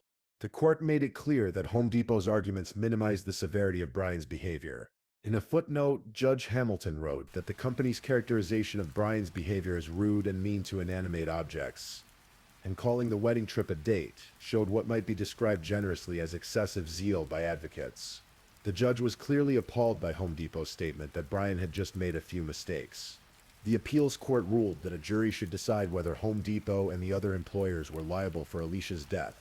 The court reasoned Cooper was not on the defendant's premises when he killed Alicia, nor did he use their chattels, but he used something else the defendants gave him: supervisory authority over Alicia. He threatened to fire her or reduce her hours if she did not go with him to his sister's wedding. He could do that only because the defendants made him Alicia's supervisor. The court noted that at least 60 people have been intentionally killed by coworkers in recent years in the United States, adding that Alicia's story is an old story that has been told too many times. The case was sent back to the lower court to proceed. The ruling sent a powerful message to employers across the country. You can be held liable for your supervisor's actions, even when those actions occur off-site, if you've been negligent in supervising employees with known dangerous behaviors. And so we come to the end of Alicia's story, though really it's not an ending at all. It's more of a continuation, a legacy that extends far beyond the tragedy of one August night in Wisconsin. Alicia Bromfield never got to graduate from college, never got to walk across that stage and receive her degree in forensic psychology and criminal justice. She never got to hold her daughter Ava, never got to experience the motherhood she was so excited about. She never got to see who she would become, what she would accomplish, all the lives she might have touched in her career and in her life. But in death, Alicia has touched countless lives anyway. Because of what happened to her, because of her mother's tireless advocacy. Laws have changed in 32 states. Future victims have been protected. Employers have been put on notice that they can't ignore harassment and abuse. And families like the Anatich family have found support and community through the Purple Project. Sherry Anishach often says that she wishes so many things had been different. She wishes Jessica's complaints about Brian had been taken seriously, that he'd been fired before he ever turned his attention to Alicia. She wishes someone in management had followed up on the anger management classes. She wishes Alicia had felt she could quit that job without fear. She wishes more than anything that she could have protected her daughter. But she's turned her grief into action, her pain into purpose. And that's something worth recognizing, worth honoring, because in the darkest moments of her life, Sherry Anishach chose to fight not just for her daughter, but for all the daughters, for all the people who might find themselves in similar situations in the future. If there's a lesson in Alicia's story, and maybe it's unfair to ask for lessons from tragedy, it's this: speak up. If you see harassment, report it. If someone reports harassment to you, take it seriously. Follow up. Enforce consequences. Don't dismiss red flags as someone just being rude or having a few bad days. Believe people when they say they feel unsafe. Take action before it's too late. And if you're someone experiencing harassment, please know that you deserve better. You deserve to work without fear. You deserve respect. And there are people who will believe you, who will support you, who will help you. Don't stay silent out of fear of losing your job or facing retaliation. Your life is worth more than any job. Alicia's life mattered. Ava's life mattered. And the lives of everyone who's ever been harassed, controlled, abused by someone in a position of power matter. We owe it to them to do better, to be better, to create workplaces and communities where people are safe. Rest in peace, Alicia Bromfield and baby Ava Lucille. Your story will not be forgotten. Your legacy lives on in every law that's been changed, every person who's been helped, every voice that's been empowered to speak up. Thank you for listening to their story tonight. Please, I'm just putting it out there. If you're still awake and listening, drop a comment. Let me know where you're tuning in from, the time in your part of the world, or just say something to let me know you're still with me. And of course, if you haven't already, like this video and subscribe so you don't miss the next true crime story for sleep. Now, let's move on to our fourth story. Story 4. On the night of September 6th, 2018, in the Southside Flats apartment complex in Dallas, Texas, a young man sat in his living room after a long day at work. The television glowed softly in the darkness. A bowl of vanilla ice cream rested in his hands. He was unwinding in the sanctuary of his own home, a place where he should have been completely safe. His name was Botham Shamjean. He was 26 years old. In less than 10 minutes, his life would be over, ended by a tragedy so absurd, so preventable, that it would spark national outrage and raise profound questions about justice, race, and the value of black lives in America. This is his story. To understand the magnitude of what was lost that September night, we must first understand who Botham Jean was. Born on September 29, 1991, on the Caribbean island of St. Lucia, Botham came into the world as the middle child of Allison and Bertram John. His older sister, Elisa, was 10 years his senior. 10 years later, his younger brother Brent would be born. Botham was, as his mother would later describe him, the glue that held the three children together, bridging that 20-year gap with his infectious personality and boundless energy. From an early age, Botham exhibited determination that was remarkable. At just 8 years old, he approached his parents and told them he wanted to be baptized. His father, uncertain if the boy truly understood the gravity of the commitment, told him no, that he was too young, but Botham didn't give up. He came back at 9 years old with the same request. Finally, at 10, his persistence won out, and young Botham was baptized into the Church of Christ. This wasn't mere stubbornness. It was a preview of the kind of person Botham would become, someone who knew what he believed in, and pursued it with unwavering conviction. In school, Botham excelled. He was admitted to St. Lucia's top high school after placing 23rd in the entire island on the entrance examination. But academics were only one aspect of his gifts.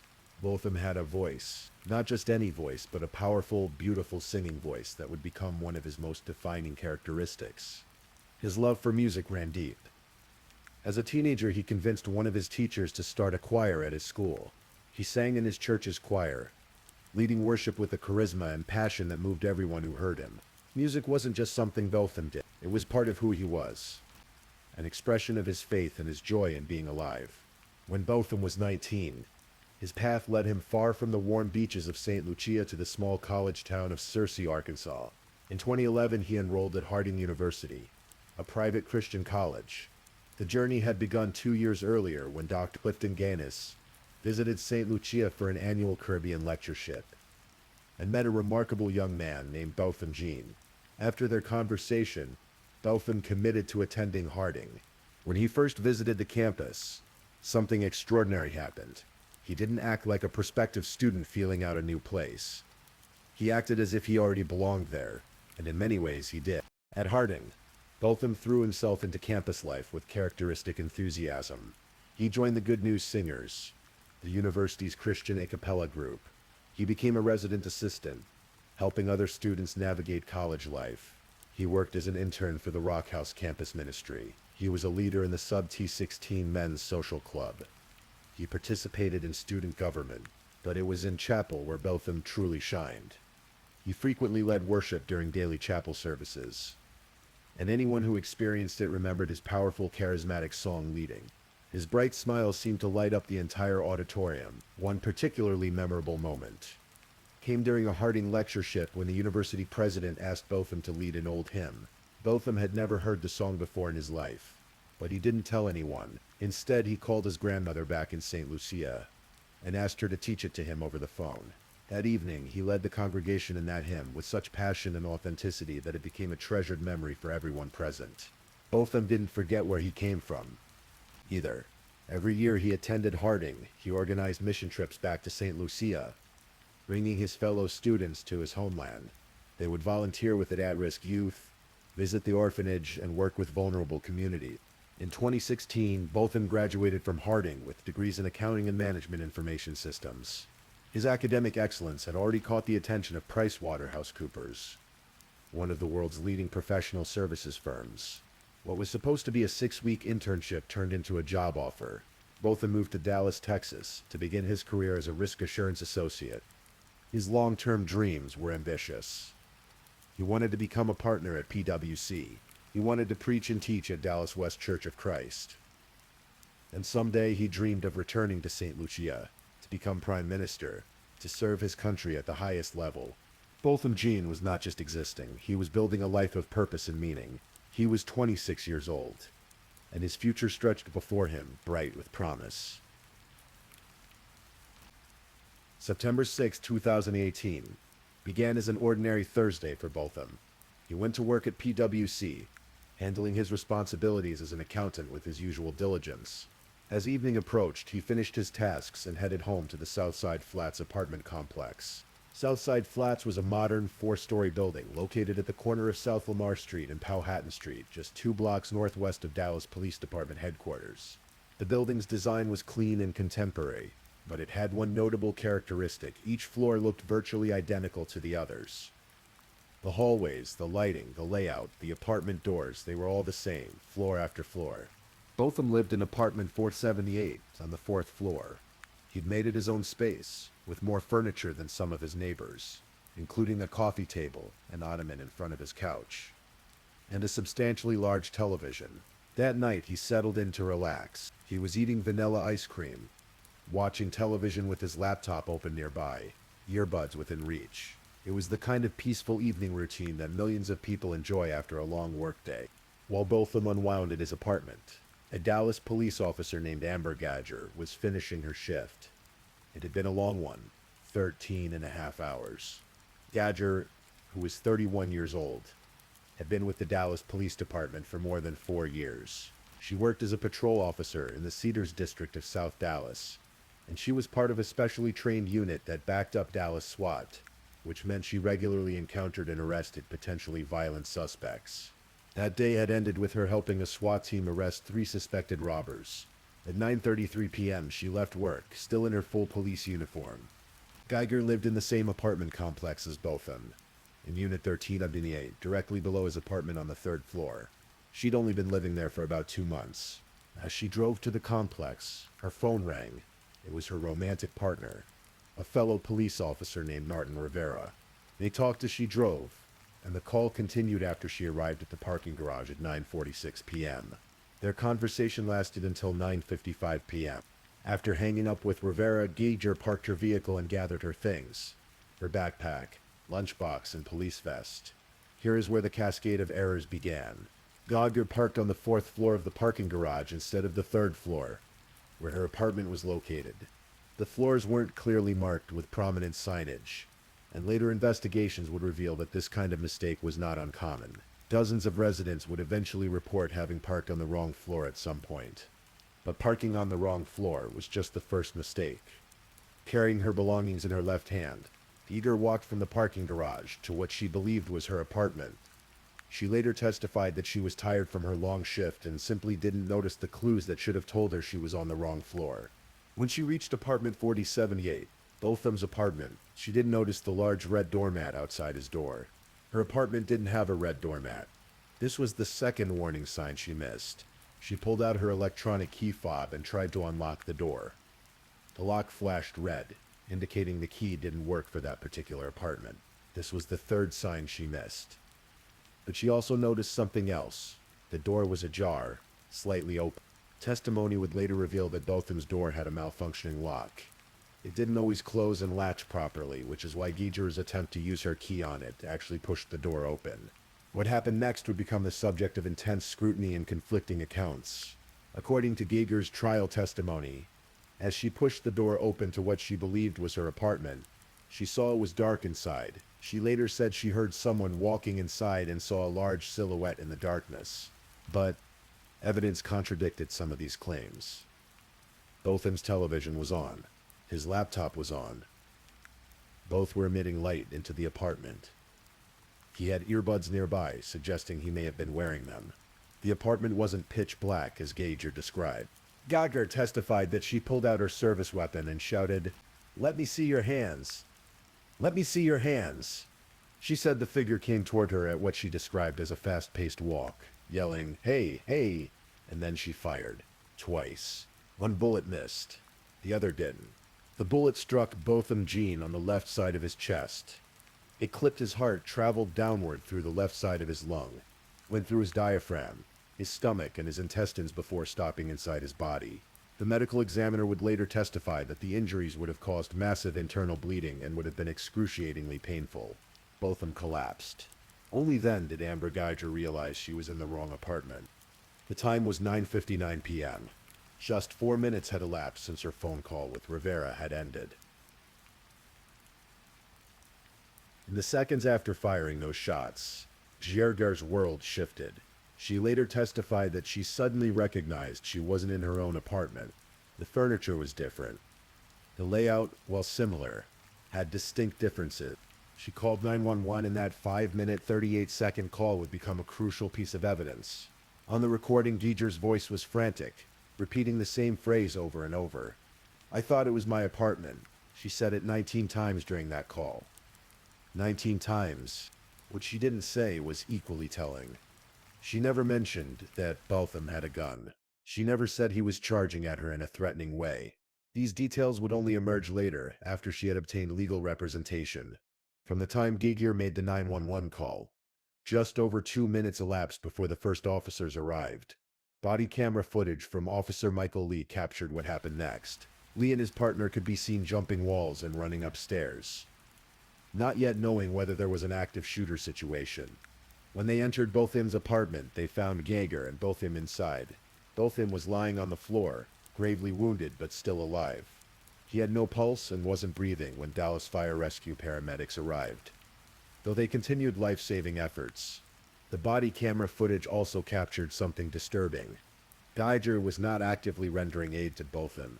She had testified that she'd knelt beside him, applying pressure to his wound with one hand while calling 911 with the other. But the video evidence didn't support this claim. Even more troubling was what Geiger had done immediately after shooting Botham. While he lay dying, she sent 2 text messages to Martin Rivera, her former sexual partner. The first said, "I need you. Hurry up." A minute later, "I fought up." During her testimony, prosecutors would point out that on the 911 call, Geiger seemed more concerned about what would happen to herself than about the man she'd shot. She repeatedly told the operator she was going to lose her job. Botham Jean was rushed to a nearby hospital, but the damage was too severe. The bullet had pierced his heart. He died from his wound. Days before, he'd been leading worship at Dallas West Church of Christ. The Sunday before his death, he'd stood before the congregation with his powerful voice and his radiant smile, leading them in song. Now he was gone. News of the shooting began to spread.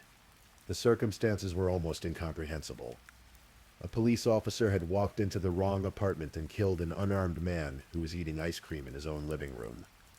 The officer was white, the victim was black. Geiger wasn't immediately arrested. She wasn't handcuffed at the scene, despite having just shot and killed someone. A responding officer would later admit during trial testimony that he would have immediately put Geiger in handcuffs. If she weren't a Dallas police officer, it would be 3 days before an arrest warrant was issued.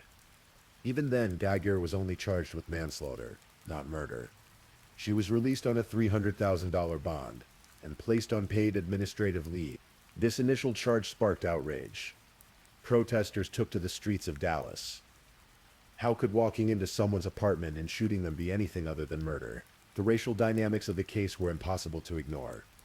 A white police officer had killed an unarmed black man in his own home, and she was being treated with what many saw as extraordinary leniency. On September 13th, 2018, hundreds of people packed into the Greenville Avenue Church of Christ in Richardson, a Dallas suburb, for Botham's funeral.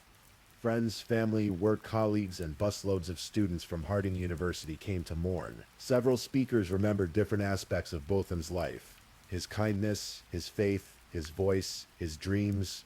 His uncle, Ignatius Jean, who had traveled from St. Lucia, spoke words that captured the shock and horror of what had happened.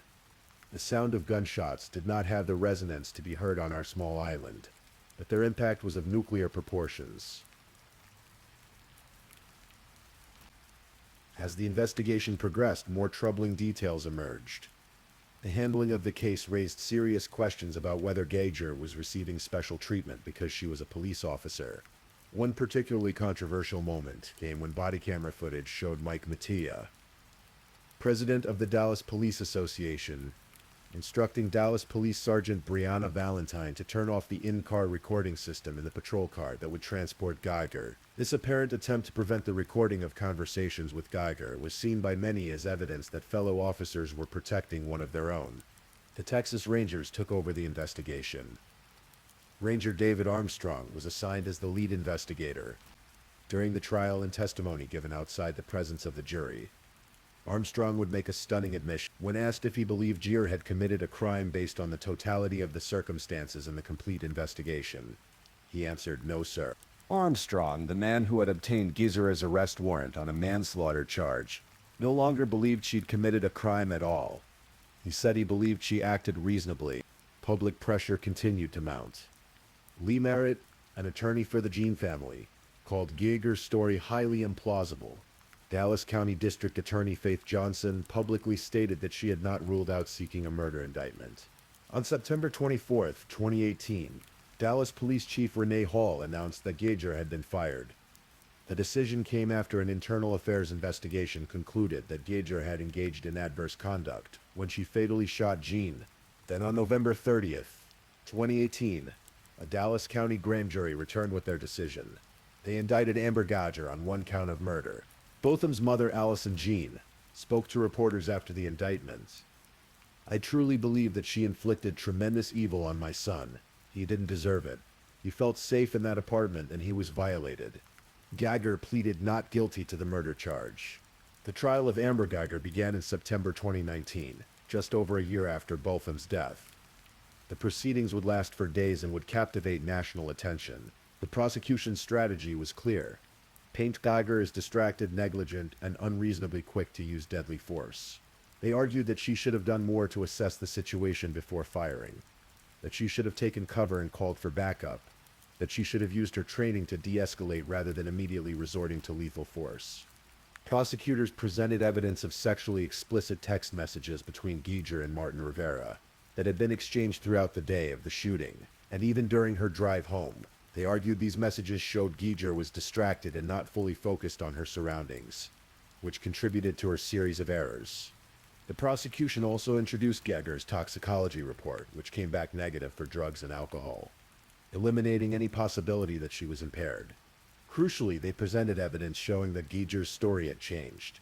On the 911 call immediately after the shooting, she never mentioned Botham charging at her or posing a threat, but at trial, after consulting with her attorneys, Geiger testified that Botham had come at her at a fast-paced walk, and that she'd feared for her life. Several of Botham's neighbors testified that they heard gunshots that night, but had not heard any commotion or police commands before the gunfire. This contradicted Geiger's claim that she'd shouted commands at Botham. The medical examiner's testimony was particularly difficult for Botham's family. Dr. Chester Gwynn explained in clinical detail how the bullet had traveled through Botham's body, the massive internal damage it caused, and how painful his death would have been.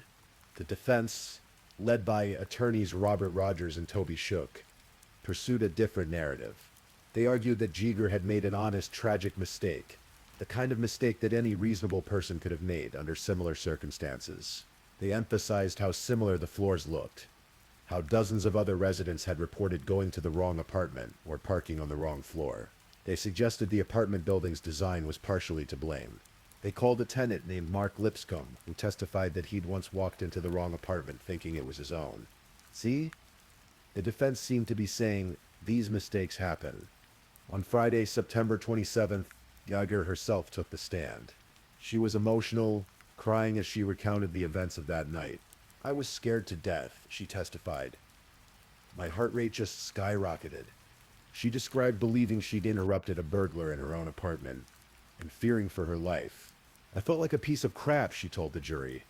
"I hate that I have to live with this every single day. I ask God for forgiveness. And I hate myself every single day. I wish he was the one with the gun and he killed me. I never wanted to take an innocent person's life." But the cross-examination was brutal. Prosecutor Jason Hermes methodically dismantled her account, asking why she hadn't taken cover, why she hadn't called for backup on her radio, why she hadn't used her taser or pepper spray instead of her gun. Most devastatingly, he asked her to consider Botham's perspective. Can you imagine Mr. Jean's perspective? An intruder barging into his apartment, So that would probably be the scariest thing you could imagine. The jury, which included several people of color, deliberated for approximately 6 hours. On October 1st, 2019, they returned with their verdict. Guilty. Guilty of murder. When the verdict was read, Allison Jean collapsed into the arms of those around her, overwhelmed with relief and grief. After more than a year of waiting, after watching Geiger walk free on bond, after enduring suggestions that her son's death was somehow excusable, there was finally a measure of accountability. But the trial wasn't over. The jury still had to decide on Geiger's sentence. The sentencing phase of the trial revealed even more troubling information about Amber Geiger. Prosecutors introduced text messages and social media posts that showed Geiger had made racist and offensive statements. In texts with colleagues, she joked about Martin Luther King Jr.'s death. She mocked her black colleagues. She discussed a dog that a friend warned may be racist, and she found this amusing. She shared a meme that read, "The NFL died of colon cancer," in reference to Colin Kaepernick's protests against police brutality. These messages painted a picture of someone with deeply problematic views about race, and they raised questions about whether racial bias had played a role in how quickly she'd perceived Botham as a threat. Geiger's former supervisor, Sergeant Robert Watson, testified about an incident where Geiger had allowed a handcuffed prisoner to escape from her custody and hadn't immediately reported the full details. Though Watson also said he'd found Geiger to be a generally dependable officer, the testimony suggested a pattern of poor judgment.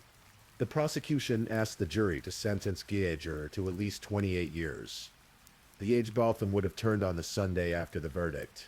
The Jean family gave victim impact statements. Allison Jean, Botham's mother, took the stand first. Her testimony was heartbreaking. "My life has not been the same," she said through tears. "It's just been like a roller coaster. I cannot sleep. I cannot eat.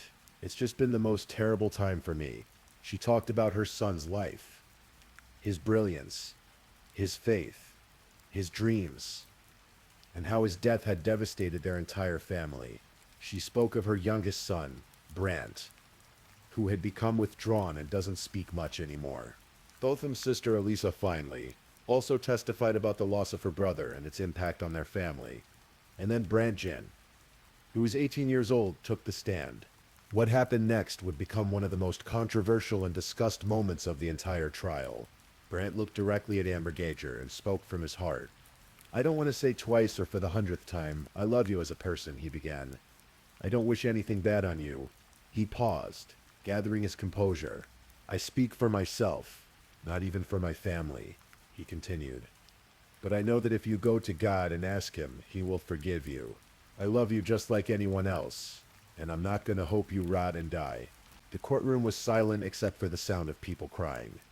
"I personally want the best for you," Brant said. "I wasn't going to say this in front of my family. I don't even want you to go to jail. I want the best for you because I know that's exactly what Botham would want for you.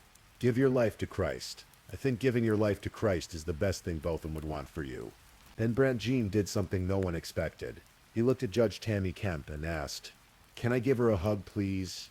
The judge paused for just a moment, then nodded her permission. Brant stepped down from the witness stand. The jailer, crying, hesitated for just a second before rushing toward him. They embraced in the middle of the courtroom, holding each other for nearly a full minute. Twice they started to pull apart, but then hugged again. Sobs echoed through the courtroom. When they finally separated, Brant returned to his seat. His father, Bertram, smiled and gave his son a thumbs up. His mother, Allison, was in tears. But there was another extraordinary moment still to come. After the jury was dismissed and Geiger's family had left, Judge Tammy Kemp did something unprecedented. She left the bench, walked over to the Jean family, and hugged each of them. "I'm so sorry," she told them. "I'm so sorry for your loss. Thank you for the way you modeled Christ," she said to Allison Jean. Then the judge disappeared through a door behind her bench. When she returned, she was carrying something, her personal Bible. Judge Kemp walked over to where Amber Geiger sat and handed her the Bible. She opened it to John 3:16 and told Geiger, "You start with this." Then Judge Kemp hugged Geiger as well. They whispered to each other words that only they could hear. "You haven't done so much that you can't be forgiven," the judge told Geiger. You did something bad in one moment in time. What you do now matters. On October 2nd, 2019, after deliberating for about an hour, the jury announced Amber Gager's sentence, 10 years in prison. The sentence could range anywhere from 5 to 99 years. 10 years, with the possibility of parole after serving just 5, struck many as extraordinarily lenient for the murder of an innocent man in his own home. The penalty range for murder in Texas was 5 to 99 years. The jury had chosen something close to the minimum. Reactions were mixed and often fell along racial lines. Some people, including prominent figures like Senator Ted Cruz and former UN Ambassador Nikki Haley, praised Brandt Jean's act of forgiveness as an inspiring demonstration of Christian love and grace. Others were troubled and angry. They saw the hugs both from Brandt and from the judge as yet another example of black people being expected to immediately forgive white people who harm them rather than being allowed space to grieve and demand justice. Jamar Tisby, an African-American historian and writer, captured this perspective. Black people, when they experience injustice, there's almost an expectation that we will immediately forgive and therefore can sort of move on. So I think a lot of people are reacting that we have a right to be angry, a right to grieve, and a right to want justice. Bernice King, the daughter of Martin Luther King Jr., tweeted, "God bless Botham Jean's brother, but don't confuse his forgiveness with absolving this nation for its gross, bitter discrimination against black people in a myriad of its systems and policies. Racism and white supremacist ideology can't be hugged out." The Freedom from Religion Foundation filed a complaint against Judge Kemp, arguing that her gift of a Bible and her urging Geiger to read specific passages was unconstitutional and a promotion of her personal religious beliefs. There was also criticism of the sentence itself. Many pointed out that black defendants rarely receive such lenient sentences for similar crimes, or that black people who kill white people in claimed self-defense situations almost never receive the benefit of the doubt that Geiger received. For their part, the John family expressed mixed feelings. Brandt stood by his decision to forgive Geiger, explaining that it was rooted in his Christian faith and what he believed his brother would have wanted. His father, Bertram, also expressed forgiveness, but acknowledged he'd hoped for a longer sentence. Allison Jean focused on systemic issues. She called for the Dallas Police Department to reevaluate its training and learn to de-escalate volatile situations. If Amber Geiger was trained not to shoot in the heart, she said, my son would be standing here today. Amber Geiger's legal team wasn't finished.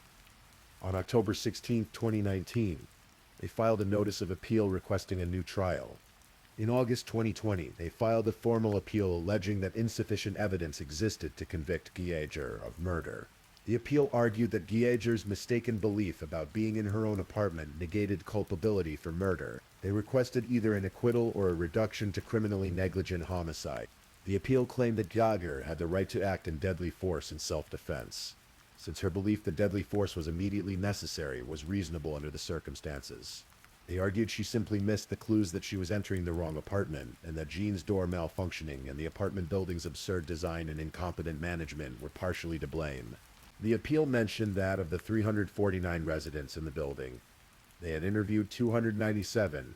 Of those, 71 who lived on Geiger's and Jean's floors allegedly said they had walked to the wrong apartment on the wrong floor at some point. On August 5, 2021, the Fifth Court of Appeals of Texas issued its decision. They unanimously upheld Geiger's murder conviction. The court ruled that the jury verdict was reasonable and that Geiger's own testimony supported the murder charge. Interestingly, the court withdrew this opinion on November 17, 2021, but then reissued a very similar opinion again upholding her conviction. They stated that her defense that she had unknowingly entered the wrong apartment did not justify a lesser charge. Geiger appealed to the Texas Court of Criminal Appeals, the highest criminal court in the state. That appeal was also denied. In March 2022, the United States Supreme Court declined to hear her case, exhausting her appeals. Meanwhile, Botham's death had sparked legislative action. Texas State Representative Carl Sherman sponsored House Bill 929, known as the Botham-Jean Act, to enhance police accountability. The act made it illegal for police to disable body cameras at any time during their active participation in an investigation. It also required that law enforcement policies regarding body cameras include specific stipulations about collecting cameras and recordings as evidence. The Botham Jean Act took effect in September 2021, on what would have been Botham's 30th birthday. Amber Geiger was imprisoned at the Patrick O'Daniel unit in Gatesville, Texas. Under Texas law, she would become eligible for parole after serving half of her 10-year sentence.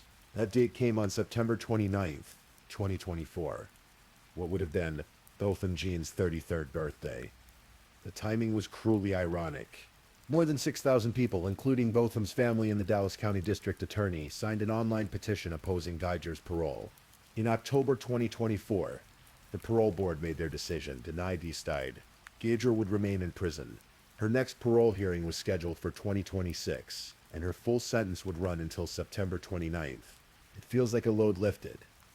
Botham's sister Alyssa Charles finally told reporters, "I will sleep so much better." But there was still one more legal battle to fight, a civil wrongful death lawsuit. The Jean family had filed the lawsuit in 2018, shortly after Botham's death. They sued Geiger for using excessive force, arguing that she violated Botham's constitutional rights. Initially, the lawsuit also named the city of Dallas and the Dallas Police Department as defendants, accusing them of showing a pattern of excessive force and failing to adequately train Geiger. However, U.S. District Judge Barbara Lynn dismissed the city from the lawsuit, ruling that the plaintiffs failed to sufficiently prove their claims against Dallas and the police department. This meant Geiger alone would be held financially responsible. The civil trial began in November 2024. Geiger, who is currently serving her 10-year sentence at a state prison in Gatesville, waived her right to be present at trial and represented herself with no attorney. The Jean family's attorney, Daryl Washington, called Geiger's absence an insult. Over the course of the 3-day trial, the jury heard testimony from Botham's family and from expert witnesses. A crime scene reconstruction expert, Michael Maloney, testified that based on the physical evidence in Botham's autopsy, Botham Jean likely posed no threat to Geiger when he was shot. The evidence suggested Jean was in the process of standing up from his couch when the fatal bullet struck him. The jury deliberated for approximately 2.5 hours before reaching their verdict. On November 20th, 2024, they awarded the Jean family $98.65 million in damages. The breakdown was $60 million in punitive damages and $38.65 million in compensatory damages. It was one of the largest civil judgments against a police officer in U.S. history. The award reflected not just the financial loss of Botham's future earning potential, but the incalculable loss of his life, his potential, and the suffering his family had endured. "Today is a day for accountability," said Daryl Washington, the Jean family's attorney. "Today is a day when we got justice for Bo." Allison Jean, standing beside her remaining children, addressed reporters with the strength and dignity she'd shown throughout the entire ordeal. "Botham was a good man," she said simply. "He didn't deserve to die the way he died. Money cannot bring back the dead. The guilty verdict cannot undo what was done. 10 years in prison, or 100, cannot restore what was taken from Botham Jean and from everyone who loved him. But accountability matters. Justice matters, even when it comes incomplete, even when it comes too late." The case of Botham Jean raised profound questions that continue to resonate. Questions about the value placed on Black lives in America. Questions about how police officers are trained to respond to perceived threats. Questions about when deadly force is truly necessary and when it's simply the easiest option. Questions about who receives the presumption of innocence and who doesn't. Botham Jean should have lived a long life. He should have become a partner at PricewaterhouseCoopers. He should have continued leading worship at Dallas West Church of Christ, his powerful voice filling the sanctuary. He should have returned to St. Lucia and pursued his dream of becoming prime minister, serving the country that raised him.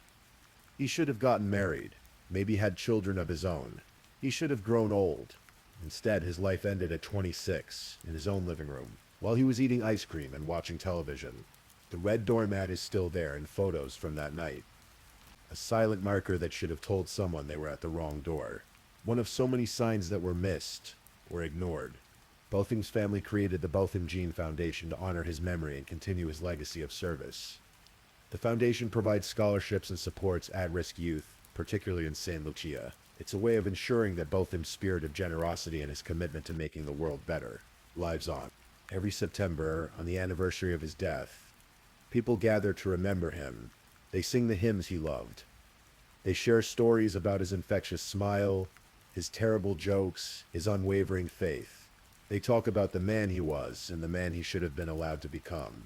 And sometimes late at night when the world is quiet and still, you might imagine you can hear it, that powerful, beautiful voice, leading worship one more time, reminding us all of grace and hope, and the profound preciousness of every single human life.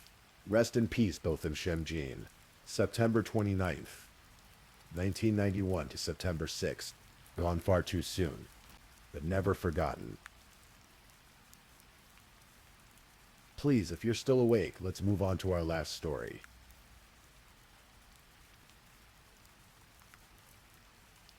Story 5.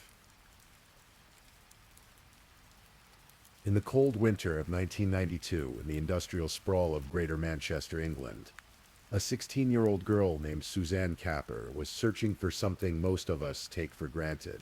She wasn't looking for wealth or fame. She wasn't chasing dreams of grandeur. Suzanne Capper was simply looking for a place where she belonged. A place where someone might care about her, where someone might love her. What she found instead was a nightmare that would shock even the most hardened detectives in Britain. A crime so brutal that investigators would compare it to the atrocities committed by the infamous Moors murderers. This is the story of Suzanne Capper, a girl who wanted nothing more than to be loved, and the week in December that would end her young life in unimaginable horror. Suzanne Jane Capper was born in January 1976 in Manchester, England. From the very beginning, her life was marked by instability and the absence of the one thing she craved most: unconditional love. She never knew her biological father, that empty space in her life, that missing piece of the puzzle that tells a child they are wanted and valued, would shape everything that came after. Her mother, Elizabeth, eventually married a man named John Capper, and for a while young Suzanne had something resembling a stable home. Those who knew her during these years described her as high-spirited and well-mannered, a polite girl who would help her stepfather around the house without being asked. She had a gentleness about her, a quality that should have been nurtured and protected. But when Suzanne was 14, her mother and stepfather separated, and that fragile stability crumbled.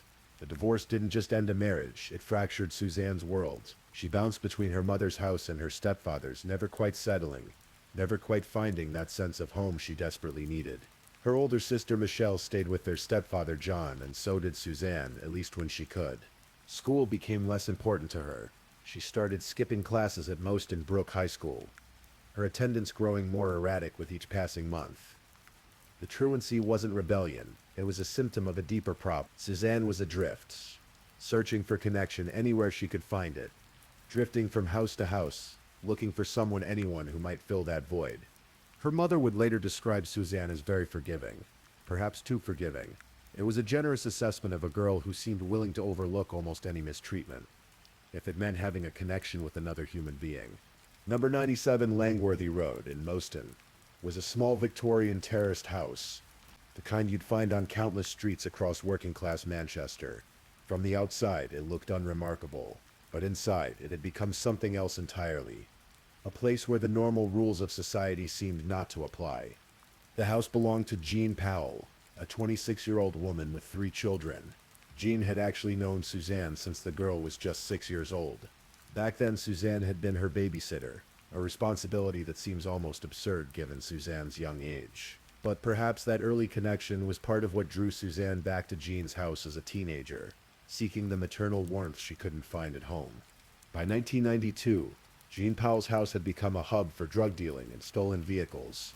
Amphetamines were weighed out on kitchen scales in plain view. Stolen cars were parked outside, their parts traded and sold. The house drew a rotating cast of characters, people drawn to the drugs, the chaos, the absence of rules. One of these people was Bernadette McNally, 24 years old, who lived just 3 doors down at number 91, with her own 3 children. But McNally spent most of her time at Jean's house, and eventually she more or less moved in, children and all. The house was overcrowded, chaotic, with mattresses on floors, and people sleeping wherever they could find space. Michelle Capper, Suzanne's older sister, had briefly lived with Jean Powell but moved out in August 1992. She didn't mince words about why. She couldn't stand Jean's evil new friends. particularly Bernadette McNeely. Michelle could see something in these people, a cruelty that worried her. She tried to warn Suzanne to stay away, but her sister wouldn't listen. The house attracted others too. Jean's ex-husband, Glenn Powell, 29, was a frequent visitor despite their divorce. There was Jeffrey Lee, 26, who bought drugs from the girls. Clifford Pook, Jean's 18-year-old brother, came and went. And there was Anthony Dutson, just 16 years old, who had entered into sexual relationships with Jean, Bernadette, and eventually Suzanne herself. It was a toxic environment, a place where drugs flowed freely and boundaries dissolved. But to Suzanne Capper, lonely and desperate for connection, it represented something she couldn't find anywhere else: human contact. People who at least acknowledged her existence. She was willing to overlook a lot for that. Her sister Michelle would later say something that cuts to the heart of Suzanne's tragedy. It was not that she was scared of them. It's just she would do anything for them. She pampered their every whim. Suzanne had become the house's doormat, and everyone knew it. They bullied her. They took advantage of her kind nature. They had her do their cleaning, even forced her to take a cleaning job, and then took most of her wages, leaving her just 5 pounds a week while everyone thought she was in school. There were moments when Suzanne tried to escape, brief flashes of self-preservation that showed she understood, on some level, how poorly she was being treated. In late 1992, Jean Powell beat Suzanne badly enough that the girl went to her mother's house, desperate for help. She begged Elizabeth to let her stay overnight, to give her sanctuary from the people who were hurting her. But her mother, concerned about her new boyfriend's reaction, turned Suzanne away. Imagine that moment.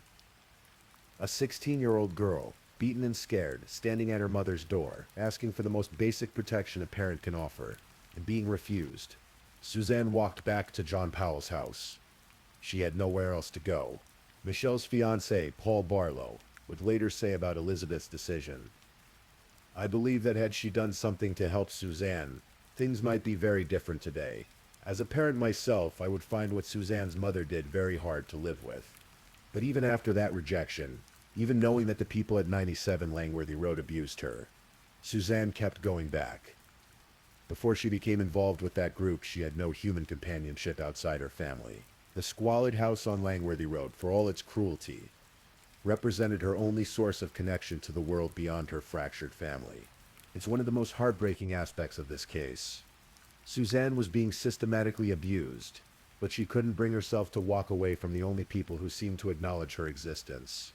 In November 1992, several people in the house contracted pubic lice, in a house where multiple people shared mattresses and where Anthony Dutson was having sexual relations with Jean, Bernadette, and Suzanne. The source could have been anyone, but they decided it was Suzanne's fault. There was also the matter of a pink duffel coat, worth about 60 pounds. Bernadette McNeely convinced herself that Suzanne had stolen it, though there's no evidence this was true. And then there was an incident at one of the house's drug-fueled parties in late November. Suzanne and Jean had met a man named Mohammed Yusuf. And according to Jean, Suzanne had suggested that Jean sleep with him. Jean claimed she gave Suzanne a good hiding for trying to make her go with an Arab. A beating severe enough that Suzanne allegedly told neighbors Jean had tied her up and held her for 4 days. No one believed Suzanne's story. These were the grievances that would seal Suzanne's fate. An infestation that could have come from anyone, a missing coat, and a perceived insult. Trivial things. Things that in any reasonable world would result in an argument at worst. Maybe the end of a friendship, but this wasn't a reasonable world. The cumulative effect of these petty accusations brought Suzanne into contempt in the eyes of the group. And that contempt began to curdle into something far darker. On the evening of December 7, 1992, John Powell and Bernadette McNeely knocked on the door of John Capper's house, where Suzanne was staying. They told Suzanne there was going to be a party at John's house. Better yet, a boy Suzanne fancied would be there. He wanted to see her. For Suzanne, still craving acceptance and affection. Still hoping these people might be real friends despite everything. It was an invitation she couldn't resist. She left with Jean and Bernadette, walking the short distance back to 97 Langworthy Road. There was no party. There was no boy. It was a lie. A carefully laid trap. The moment Suzanne stepped through the door, Glenn Powell and Anthony Dutson grabbed her and held her down. The group was high on amphetamines, their inhibitions stripped away, their cruelty unleashed. Glenn shaved Suzanne's head completely, then her eyebrows, then her pubic area. They forced her to clean up the hair herself, to pick up the evidence of her humiliation and throw it in the garbage. Then they placed a plastic bag over her head, suffocating her until she nearly passed out. When the bag came off, Glenn and Anthony began to circle her like predators, taking turns beating her over the head. When she fell to the floor, Jean and Bernadette took over, kicking her repeatedly, then striking her with a meter-long piece of wood and a belt. That first night, they locked Suzanne in a cupboard. She cried and moaned through the night, the sounds of her distress echoing through the house. Shane's children could hear her. Bernadette's children could hear her. Everyone knew what was happening. The next day, December 8th, they moved Suzanne to Bernadette McNeely's house at number 91, which had been largely abandoned but still had electricity and heat. The children at John's house had been asking too many questions about the crying coming from the cupboard. At the new location, there would be no children to witness what was about to happen. What occurred over the next 7 days represents some of the most sadistic cruelty in British criminal history. Suzanne was taken upstairs to a room where an old bed frame had been turned upside down. They shackled her to it, spread eagle, using chains and ropes.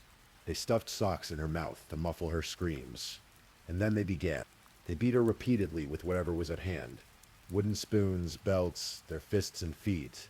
They burned her face and body with lit cigarettes, leaving dozens of small circular scars across her skin. They injected her with amphetamines, forcing the drugs into her system, keeping her in a state of artificial alertness so she couldn't escape into unconsciousness. Throughout it all, they played audio on repeat through headphones clamped to her head, a tape of Chucky from the horror movie Child's Play 3, the doll's voice repeating over and over, "I'm Chucky, wanna play?" mixed with rave music turned up to maximum volume. For hours. For days. A psychological torture designed to break whatever remained of Suzanne's mind. Suzanne was not allowed to use a bathroom. She was forced to lie in her own urine and feces as the days wore on.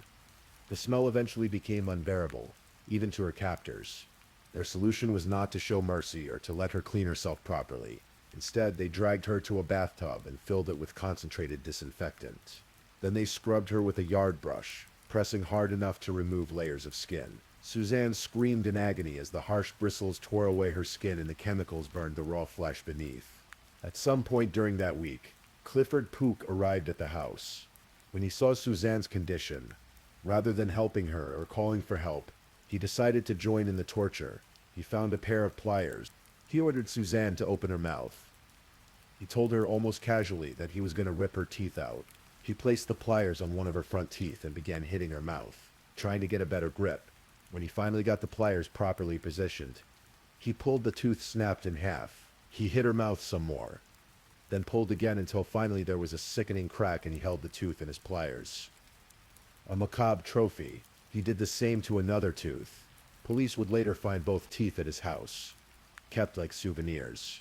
Anthony Dutson, who witnessed this, would later tell police. He told her to open her mouth. He said, "Right, I'm gonna rip your teeth out." He started hitting her teeth with the pliers. He pulled Suzanne's head forward until there was a snap and he had the tooth in the pliers. He did the same again and he was laughing. At one point, an 18-year-old named David Hill was asked to house sit at the location. He heard shouting and went to investigate. He found Suzanne tied to the bed, bound and gagged. She saw him and through whatever means she could, pleaded with her eyes for him to help her. David Hill walked away. He would later claim he was too scared to intervene, too frightened of what the group would do to him if he called the police. He left Suzanne to her fate. During that week, Jeffrey Lee and Anthony Dutson even ran into Paul Barlow, Michelle's fiancé, and helped him repair his car. They chatted with him normally, all while knowing Suzanne was bound and being tortured just streets away. Paul would later say, "They could have told me there and then. The door would have been kicked down and I would have got Suzanne out. I did not think they were capable of such savagery."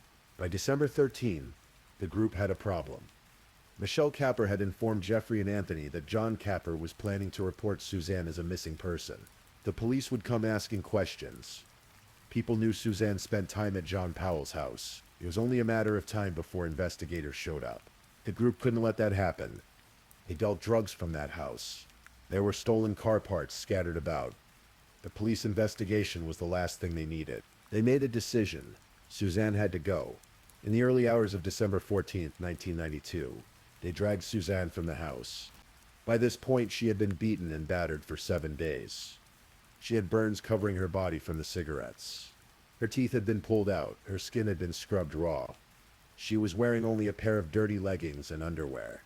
They forced her into the boot of a stolen white Fiat Panda, a small car they had fitted with false license plates. Jean Powell, Glyn Powell, Bernadette McNeely, and Anthony Dutson got into the car. As they drove, Bernadette giggled. The whole way to their destination, she giggled like they were on some kind of adventure. They drove 15 miles from Moston to Warneth Low, near Romilly. On the outskirts of Stockport, they turned onto a narrow lane surrounded by woods, far from any houses or witnesses. They pulled Suzanne from the boot and pushed her down an embankment into a patch of brambles. Thorns tore at her already damaged skin as she stumbled down the slope in the December cold, nearly naked. Bernadette McNeely poured petrol over Suzanne's body. When she had trouble getting it to ignite, Glyn Powell and Anthony Dutson made multiple attempts with a lighter. Finally, the petrol caught. Suzanne Capper was engulfed in flames. The group stood and watched as the 16-year-old girl burned, her screams piercing the cold winter night. Then they got back in the car and drove away, leaving her to die alone in the woods. But Suzanne Capper did not die in those woods. Somehow, with 75 to 80% of her body covered in third-degree burns and unimaginable agony, Suzanne managed to put out the flames. And then, naked and burned almost beyond recognition, she began to walk. She stumbled through the woods and eventually made it to a road. At 6:10 in the morning, a young man and woman found her wandering along Comstall Road. She was barely conscious, her skin charred and peeling, but she was alive. They called for an ambulance. When the paramedics arrived, they were confronted with injuries so severe, so horrific, that several had to step away to compose themselves. They rushed Suzanne to Withington Hospital in Manchester. The medical team at Withington Hospital had seen burn victims before, but nothing like this. Suzanne's injuries defied their extensive experience. Dr. William Lawler, the Home Office pathologist who would later examine her, testified that it was clear from the outset that Suzanne was unlikely to survive. But before she slipped into unconsciousness, Suzanne did something remarkable. Despite her unimaginable pain, despite having every reason to simply give up, she spoke to the police. She told them everything. She gave them the names of her attackers: Jean Powell, Glyn Powell, Bernadette McNeely, Anthony Dutson, Jeffrey Lee, and Clifford Pook. She gave them the address, 97 Langworthy Road. Even after everything these people had done to her, after they had tortured her for a week and set her on fire, Suzanne made sure they would face justice. At 7:30 on the morning of December 14, Detective Inspector Peter Wall of Greater Manchester Police led a team to 97 Langworthy Road. They kicked in the door and arrested everyone they found there. In the garbage bin, they found Suzanne's hair. They found her teeth and the bloody pliers used to extract them. The evidence of their crimes was scattered throughout the house, pieces of a puzzle that told the story of 7 days of systematic torture. When Jean Powell and Bernadette McNeely were arrested, they laughed and joked with each other, not a care in the world. Initially, all 6 denied any involvement, but Anthony Dutson's father urged his son to tell the truth. And slowly, the story began to emerge. Detective Inspector Wall would later say, "As the story began to unfold, we just couldn't believe it. I kept asking myself how one human being could do this to another." Police officers wept as they heard the full extent of what had been done to Suzanne. They and the civilian staff at the station took up a collection to send flowers to her at the hospital, a small gesture of compassion for a girl who had known so little of it in her short life. On December 17, 1992, the 6 accused appeared before magistrates and were remanded into custody, charged with kidnapping and attempted murder.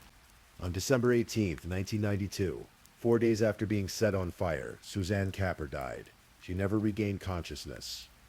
Her death was due to multiple organ failure caused by her extensive burns. Following her death, the charges were upgraded. All 6 were now charged with murder. The trial began on November 16, 1993, and lasted 22 days. The jury heard testimony that reduced many of them to tears. The details of Suzanne's torture were so extreme, so shocking, that even hardened court reporters struggled to maintain their composure. Each of the defendants tried to minimize their own involvement while blaming the others. They pointed fingers at each other, attempting to paint themselves as reluctant participants or mere bystanders to someone else's cruelty. But the evidence was overwhelming. The physical evidence from the house, the testimony of Anthony Dutson, and most powerfully, Suzanne's own words before she died, naming each of her attackers. It took the jury just under 10 hours to reach their verdict. Jean Powell, Bernadette McNally, and Glyn Powell were found guilty of murder and sentenced to life in prison with a minimum term of 25 years.